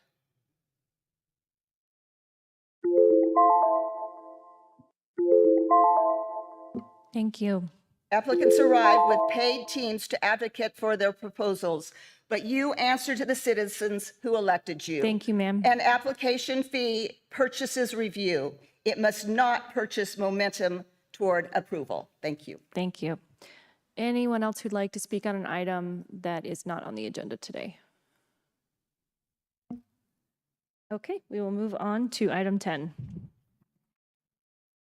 Item number 10 is the called up consent calendar, and there are no items called up today. Item 11. Item number 11 is the second reading of a resolution referring a ballot question for the November 2026 general election, proposing to extend the expiration date for the public safety sales and use tax. Ryan Parcell, Executive Director, Government Affairs. Good morning. Thank you, Commissioners. I'm going to go ahead and pull up this Word document here. All right, today, the purpose for today's agenda item is the second reading of the public safety tax, which is a 0.23% tax dedicated to the Sheriff's Office and to public safety and law enforcement in our community. It's a 0.23% tax that is set to sunset on January 1st, 2029. And the resolution before you today would extend that to January 1st, 2037. With the resolution that's before you today, only minor changes from the first reading a week ago on Monday. And so just to reemphasize, the public safety tax is dedicated for the operation of the El Paso County Jail, a jail that all municipalities in the community feed into. General law enforcement, including patrol, justice service, emergency response, and wildland fire needs. The only modification being considered in the resolution today really has to do with the reporting mechanism of the public safety tax in the past, which used to be to a citizen advisory group, but will now be done to the Board of County Commissioners in a notice public setting. So with that, I mean, the resolution and the discussion carries over from today, but what we have different today as well is we have the El Paso County Sheriff, Joe Roybal, that I think with the board's consent can talk a little bit more about the use of the tax from his office's standpoint. So if you guys are okay, I'll turn the floor over to him for a little bit of time. Go ahead. This is 0.23 cents, correct? All right, there was a newspaper article that had a typo and said 0.34. I just wanted to say it is 0.23. So. Thank you for that correction. If you'll make sure that we get that over to our communications folks, they can reach out and make sure that we get that corrected for the public. It's a pretty easy typo to make, so. Good morning. Good morning. Thank you for hearing me this morning. I am very excited to once again report to the commission. I know you all are aware of the great work that my staff does, not only my deputies, but professional staff. So this is going to be an opportunity for the public, those watching, and those who are going to cover and follow this item through November, exactly what the public safety tax means for our community and the Pikes Peak region. As your sheriff, I have the privilege of leading nearly 900 dedicated men and women. That does not include volunteers, which are well over 200, who come to work every day with one mission: protecting our community, serving our citizens, and preserving the quality of life we all value throughout the Pikes Peak region. The public safety tax, originally approved by voters in 2012, has been instrumental in helping us fulfill this mission.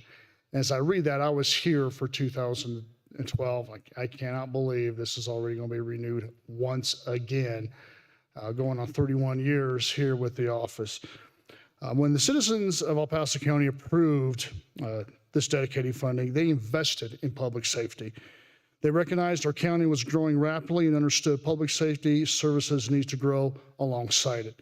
Over the past 14 years, we have honored this trust by using these funds as voters absolutely intended.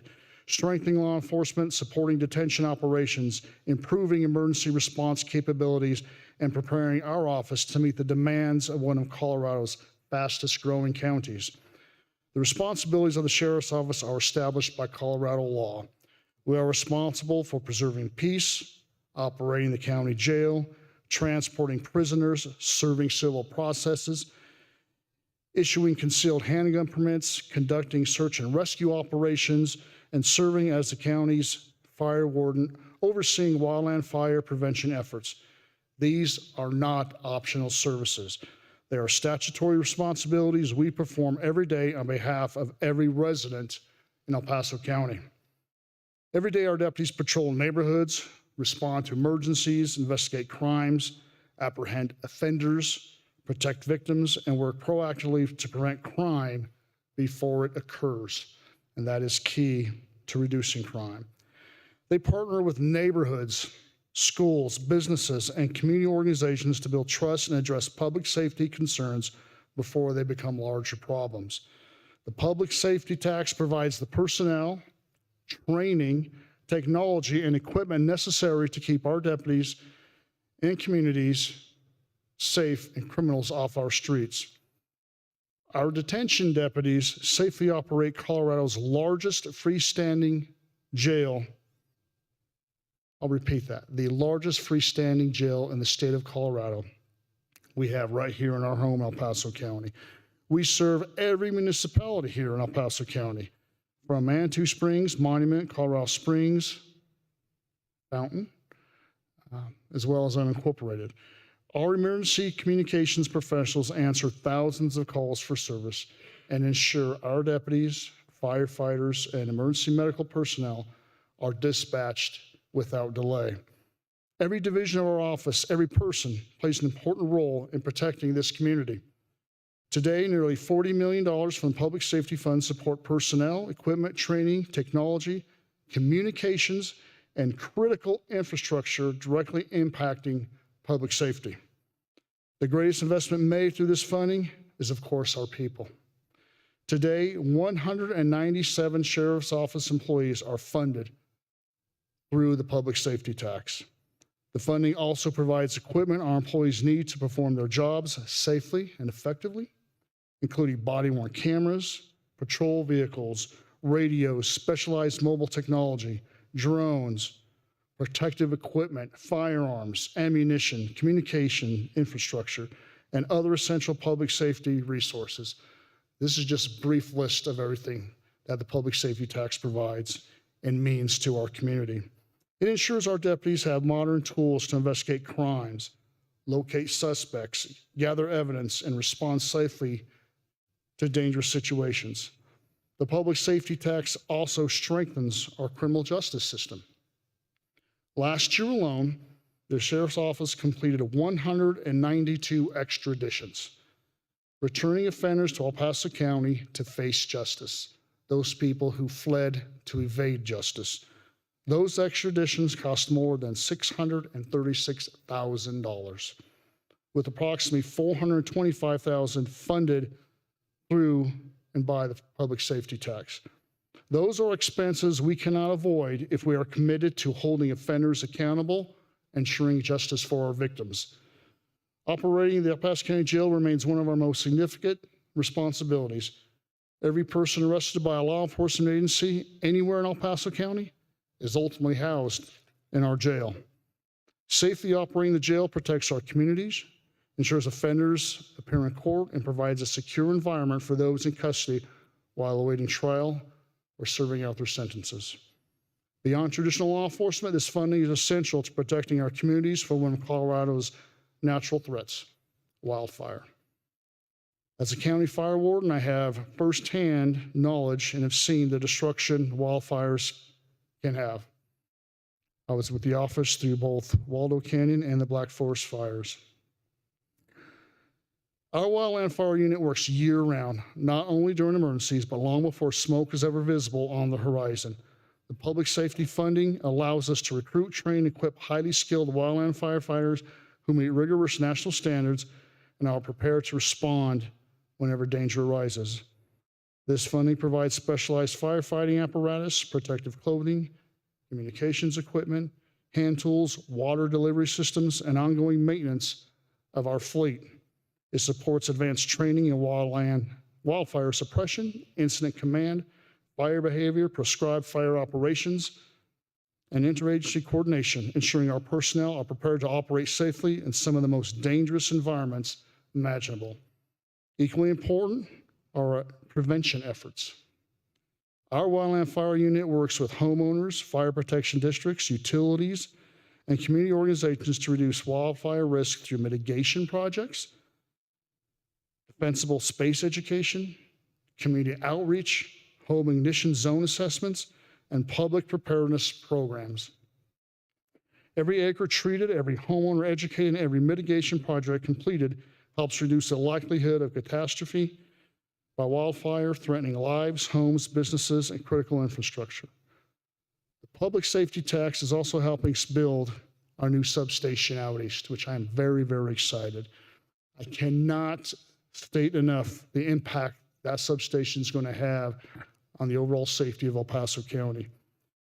This investment has been years in the making. This facility will improve response, enhance public safety services, and establish a stronger presence of the Sheriff's Office in one of the fastest growing areas in El Paso County. The Taxpayer Bill of Rights reflects an important principle. Taxpayers deserve transparency, accountability, and a voice in how their money is used. Returning this measure to the voters demonstrates our respect for those principles.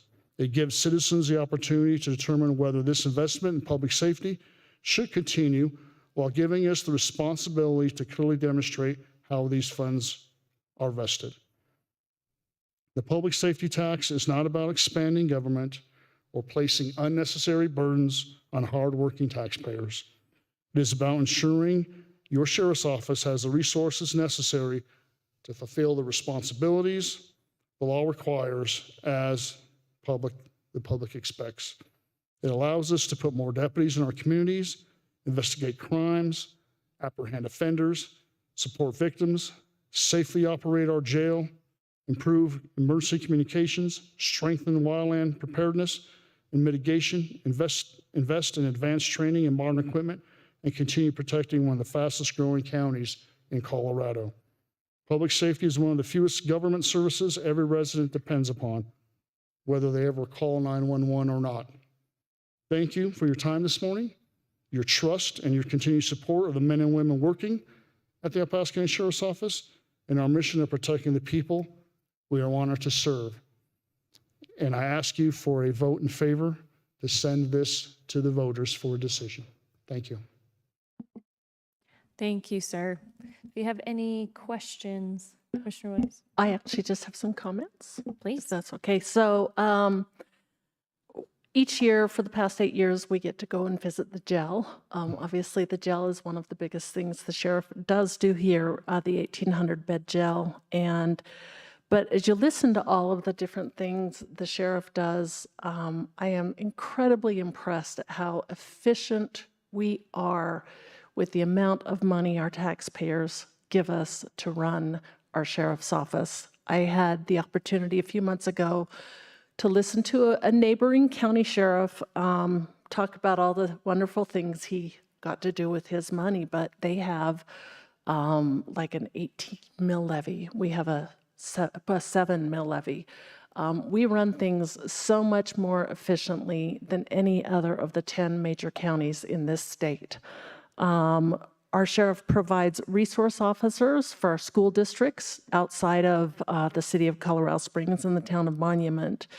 The drones, the fire, and the criminal investigations. I remember distinctly the Black Forest fire and how our sheriff was so key at the time in helping with that Black Forest fire.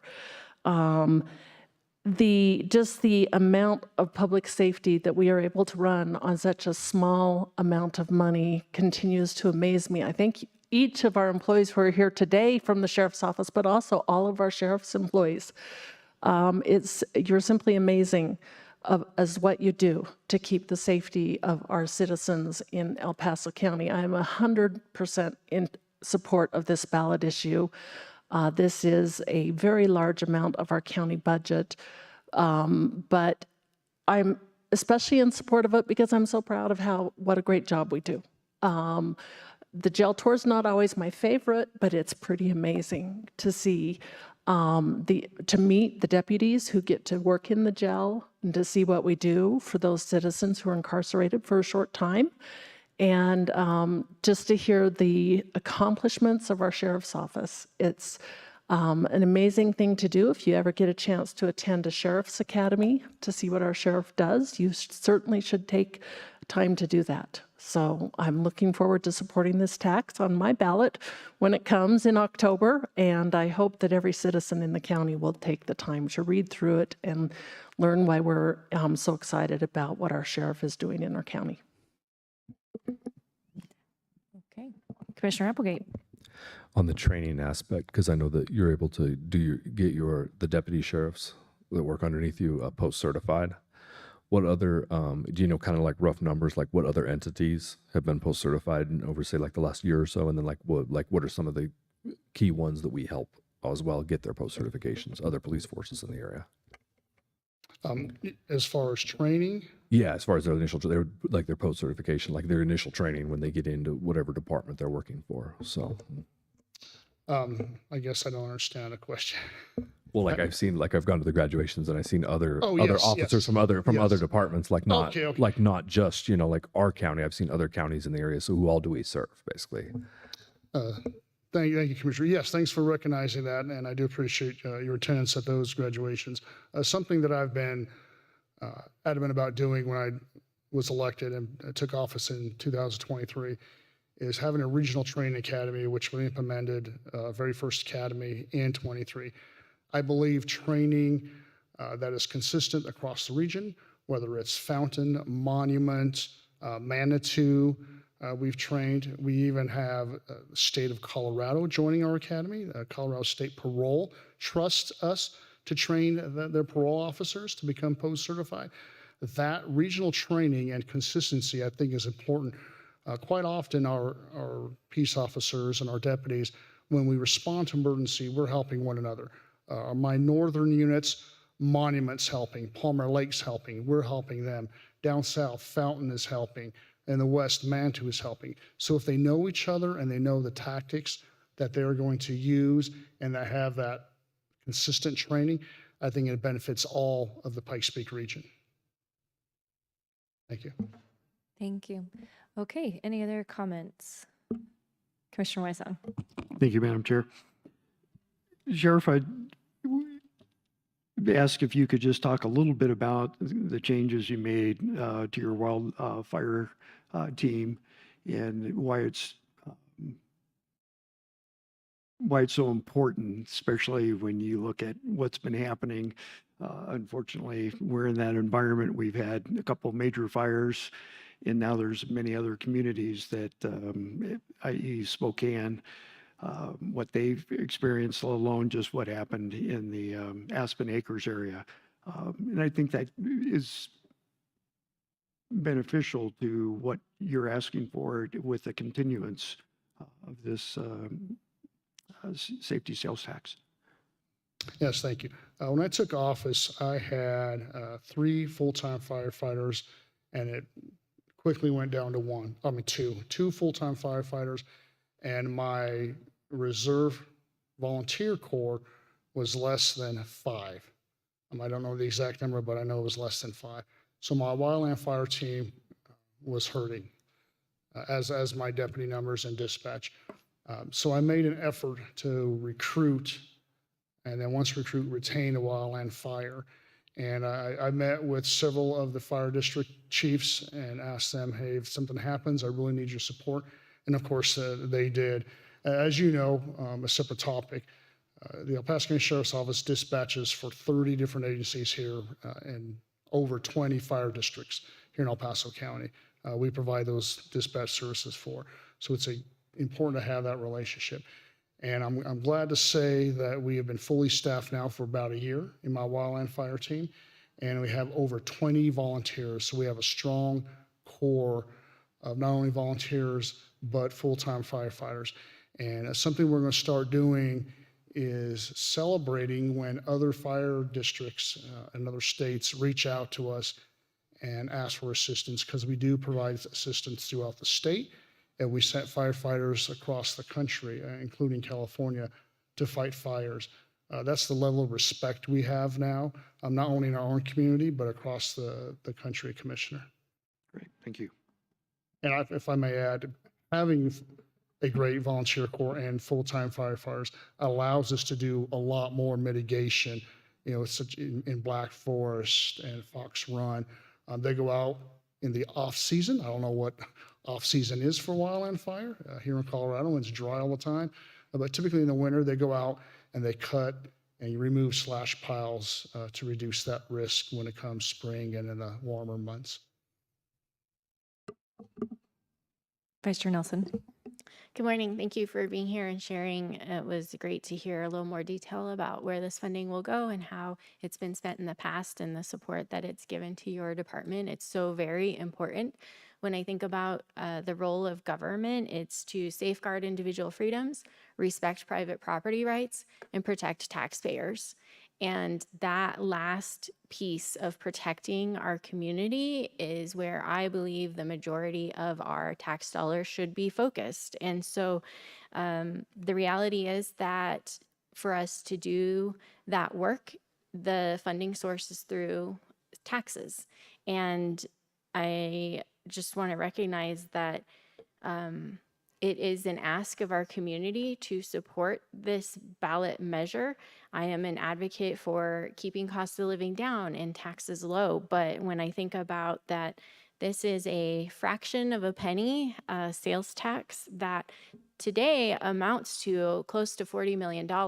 And that is a substantial amount of funding that is supporting the work that is so important. And I'm just going to name a few of the things, whether it's, helping fund our patrol deputy salaries and benefits, our emergency response efforts, body armor and other equipment that is necessary to keep our law enforcement safe as they keep our community safe. And so recognizing that our county jail houses the folks that, even if it's that you live within city of Colorado Springs, and Colorado Springs Police Department are the ones that report, and if you have a break-in in your home, and that individual will be taken to the county jail. And so even if you are, a citizen within a municipality, you are dependent upon that county jail functioning well. And we want to make sure that our staff are safe and that the individuals in that institution are also taken care of well. So this is incredibly important. Making sure that we have justice for victims within our community and the work that goes into that, part of this funding contributes. And I want to say that I'm grateful for the people 14 years ago who voted this measure in. It has been repeated in that time in the last 14 years. So I think our community has seen the value, and I hope that they continue to see the value as we bring it again. And it is it's not a continuous initiative. It is something that we come back to the voters and make sure and check in that they still support this effort. And I just highly encourage that it be renewed. And we want to keep government small. We want government limited, but one of the main purposes of government is protecting our community, protecting people so that we have a safe place to raise our families. And we do need tax dollars to fund that work. And so I want to just encourage the people in the community to take this very seriously. And I take it seriously, voting to put it on a ballot. But I think it's incredibly important. I will echo a lot of the things that have been said. As you were speaking, one of the things that that stuck out to me is justice for victims. We talk a lot about keeping our community safe, but that piece of justice, that is so core to what your office does. And I want to make sure that we continue to support financially the work that needs to be done to find justice for victims. And also, you and I have talked over the years about limiting the number of victims in our community. We don't want to see more victims, right? We want to see fewer victims. And so I think that public safety can mean lots of things to lots of people, but that to me really brings it home and what that means. We don't want our neighbors and our friends and our families to become victims of crime. And in the unfortunate event that those things do happen, we want justice for them. And it becomes very personal in that sense. But I do want to say, I doubt, I'm a low tax person. There aren't many taxes out there that I are overly supportive of. We need to have money coming into the government for the government to operate, but I am always very careful about evaluating whether we put something on the ballot, because I do personally believe that it is my responsibility to do that due diligence for the people who elected me, to spend the time. I have the time. They're all working and living their lives, but I think they do expect me to look at all of the information very closely. And if I make a recommendation, it's something that I stand behind and I mean it. And so this is one of those things to me that I think is incredibly smart for many reasons. One of those things is that, in general, government likes to move money around. And we're seeing this a little bit right now in our state budget, other budgets, that when funds run low, all of a sudden everyone starts looking for some place to pull money. We've seen that happen. And so this, to me, is a dedicated fund that means, even beyond my time here, this money's not going to be taken and moved to some other pet project. It means we are going to continue legally. They won't be able to remove this money and use it somewhere else. And so that, to me, is one of the very important things about the renewal of this safety tax. Also, as it was mentioned, the fact that the jail is such a key part of our entire community. It's not just for unincorporated, but it is for all law enforcement. And so it is a support that we are statutorily required to fund and that you are required to run, but it's also something that is incredibly important for it to be done well for the entire community. I appreciate the very specific questions on wildland fire, because I do think that is of grave interest to our community as well. And one of the differences in what this renewal is, and again, because it is just a renewal, it's obviously been something here and we're going to continue doing it because it's working well. I'm going to ask the voters again to support that. But one of the things I think that I like about the very small change that we're doing here that was mentioned is that we're going to have you come in front of us and report directly to us.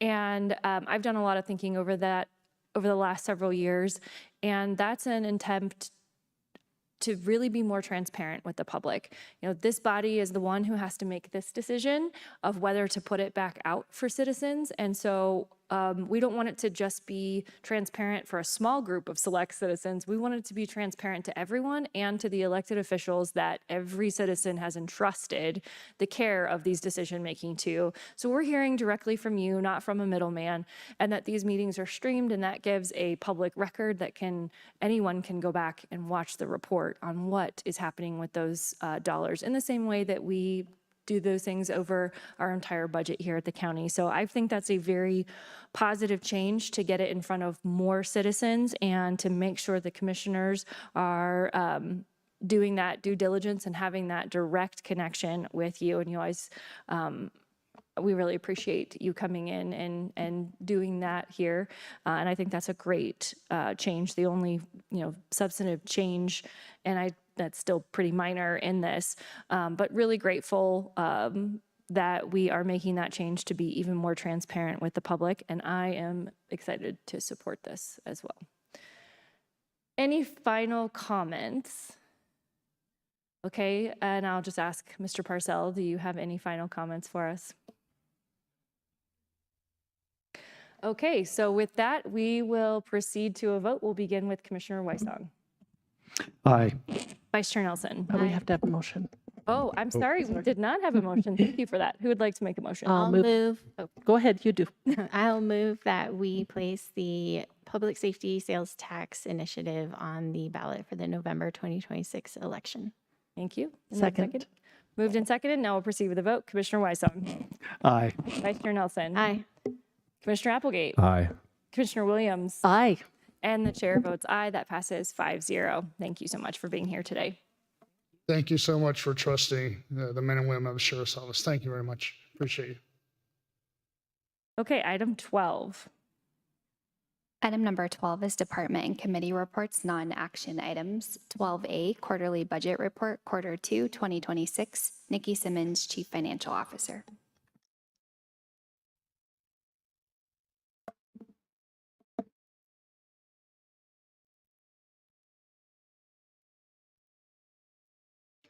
Good morning, Commissioners. Nikki Simmons, Chief Financial Officer, here this morning to briefly update you on the county's financial status as of June 2026. We have received sales taxes through May. As a reminder, we always get those 1 month later than everything else. And as the primary portion of our unrestricted revenues, those make a huge difference. So for year to date, we are trending slightly ahead of budget on our overall sales and use tax collections.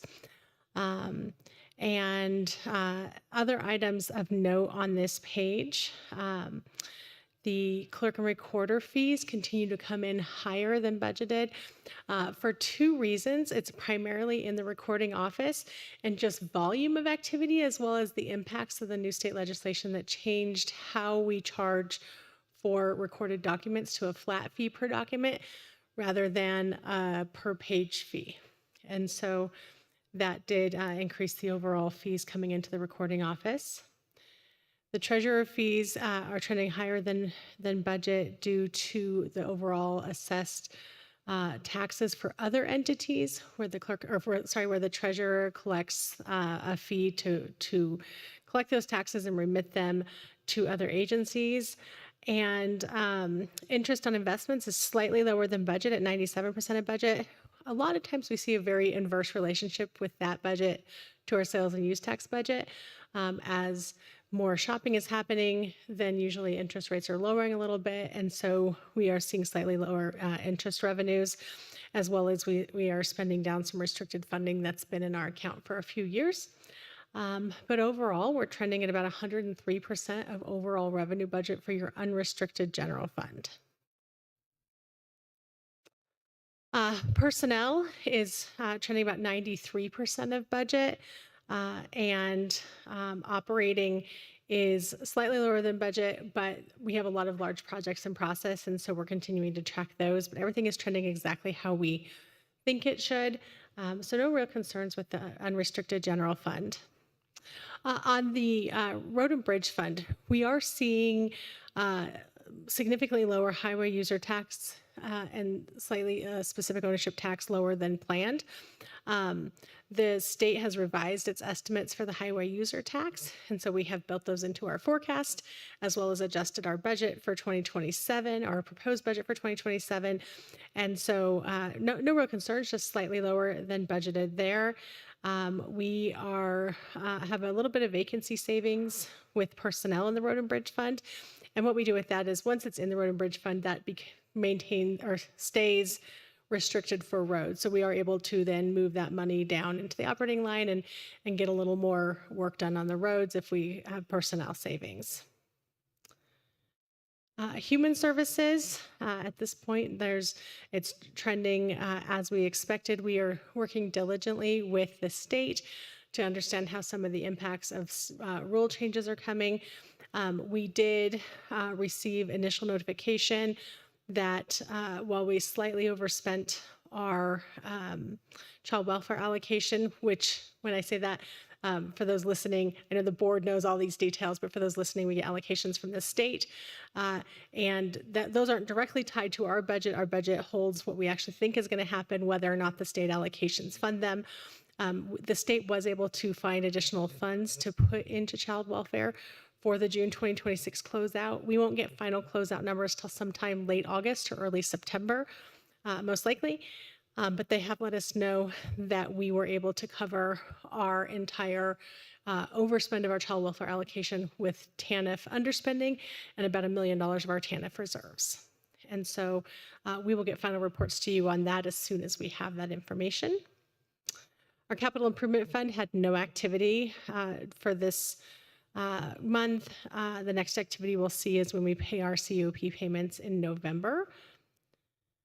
Self-insurance for the Division of Risk Workers' Comp and Unemployment. We are trending pretty significantly under budget for expenditures. That being said, this board did approve a settlement that will come out of that underspending. And so that's where that money will come from that we addressed in the last Board of County Commissioners meeting. For the self-insurance for health trust benefits, we're trending about 98% of overall expenditures, seeing a few variances between health, prescriptions, and dental insurance, but overall trending about 98% of the plan for this year. General fund restricted revenues, this is where I wanted to point out the revenues estimated for 2026 for the public safety sales and use tax that you all just addressed was $39.4 million. So far year to date, we're seeing a positive variance to budget on about $230,000. For next year, at this point, which things can change very much before we actually present the budget, but the estimated amount for that for 2027 is of just above $41 million. No concerns for the general fund restricted expenditures.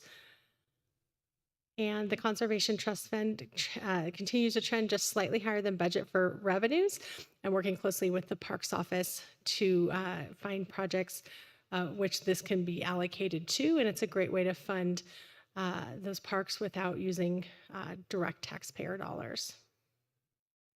Your school's trust fund had no activity during the month of June and should not see any additional activity besides small collections through the rest of the year.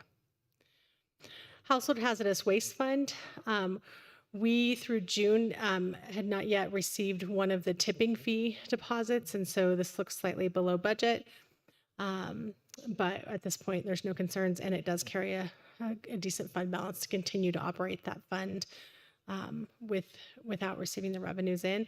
A question I get asked a lot is how much the disposable bag fees have brought in. So for your first 2 quarters, we received about $23,000, and those do get deposited a quarter behind, so that likely is just 1 quarter worth, and then we get the money in arrears.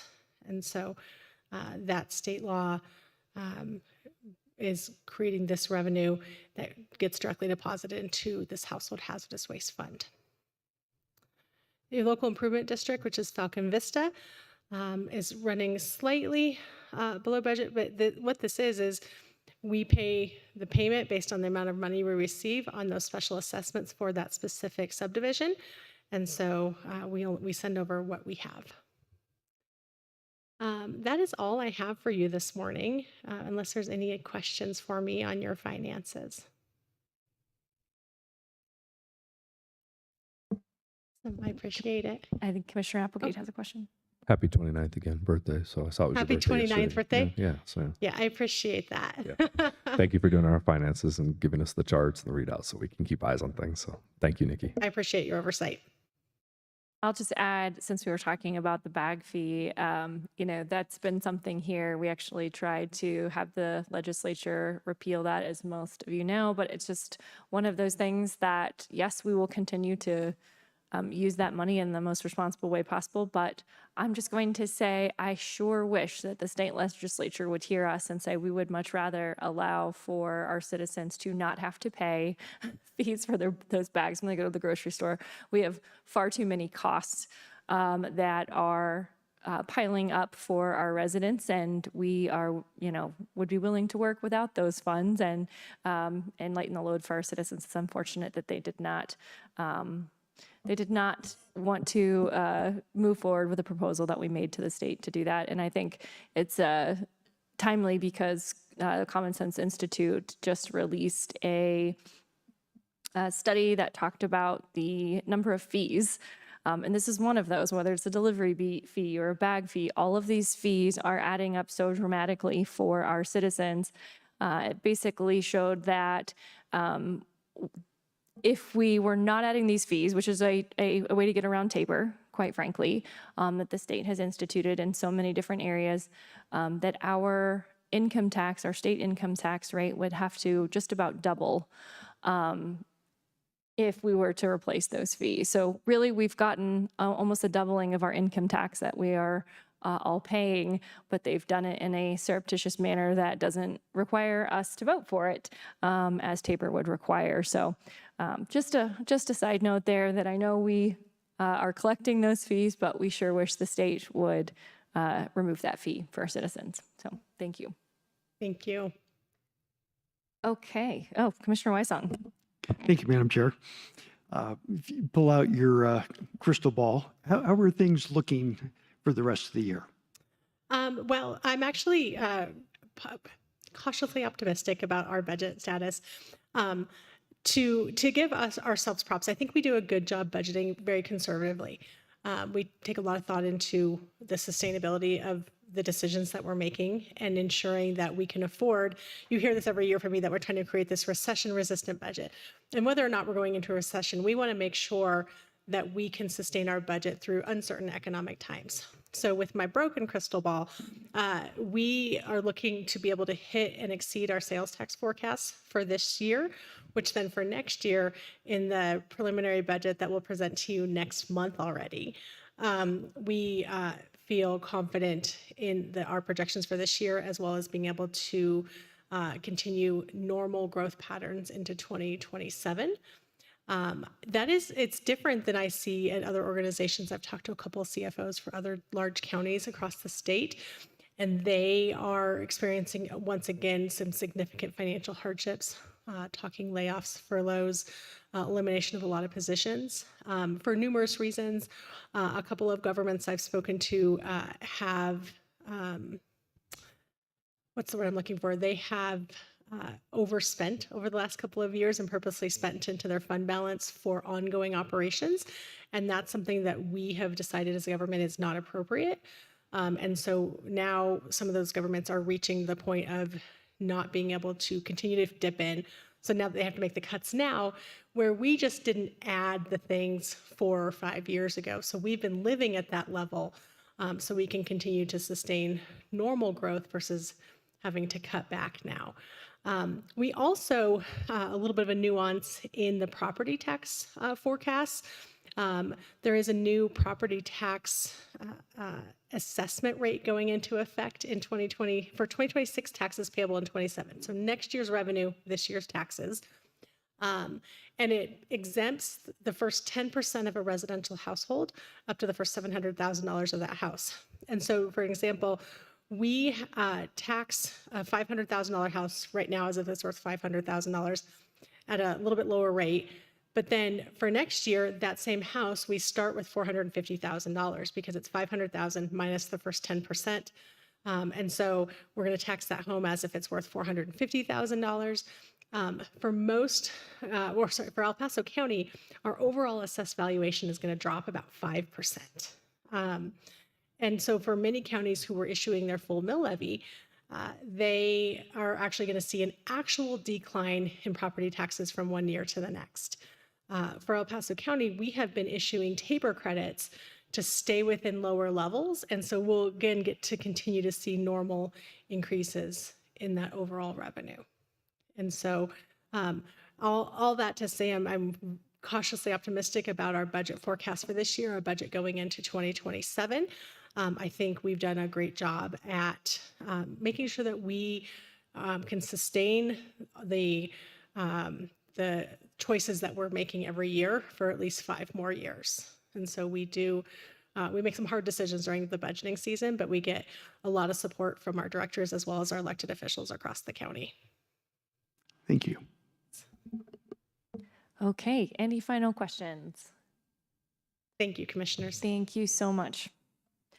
Okay, with that, we'll move to item 13. Item number 13 is the addendum, and there are no addendums today. Item 14. Item number 14 is the executive session. 14A, pursuant to CRS 246402. 4B and D, the El Paso County Sheriff's Office Security Division and the County Attorney's Office are requesting an executive session with the Board of County Commissioners related to security arrangements for heavily attended public meetings at the Centennial Hall Auditorium to include specialized details of security arrangements or investigations, including where disclosure of the matters discussed might reveal information that could be used for the purpose of committing or avoiding prosecution for a violation of the law and for the purpose of receiving legal advice on specific legal questions regarding legal options for managing heavily attended public meetings at the Centennial Hall Auditorium. Kenneth Hodges, County Attorney, and Nathan Whitney, First Assistant County Attorney. Okay, need a motion to go into executive session, please. So moved. Second. All right, moved and seconded. I will call the roll, beginning with Commissioner Weissong. Aye. Vice Chair Nelson. Aye. Commissioner Applegate. Aye. Commissioner Williams. Aye. And the chair votes aye. That passes 5-0. We are in executive session.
Good afternoon. I'll call this meeting back to order. We are returning from executive session. We do need a motion to come out of executive session. So moved. Second. Okay, that's been moved and seconded. I'll call the roll, beginning with Vice Chair Nelson. Aye. Commissioner Applegate. Aye. Commissioner Williams. Aye. And the chair votes aye. That passes 4-0. And now we will have a statement from our attorney. Thank you, Madam Chair. We have exited executive session for the reasons stated on item 14A on today's agenda. The executive session was held for those purposes with no official actions or decisions made. Thank you. Okay, with that, we've come to the end of this agenda. This meeting is adjourned.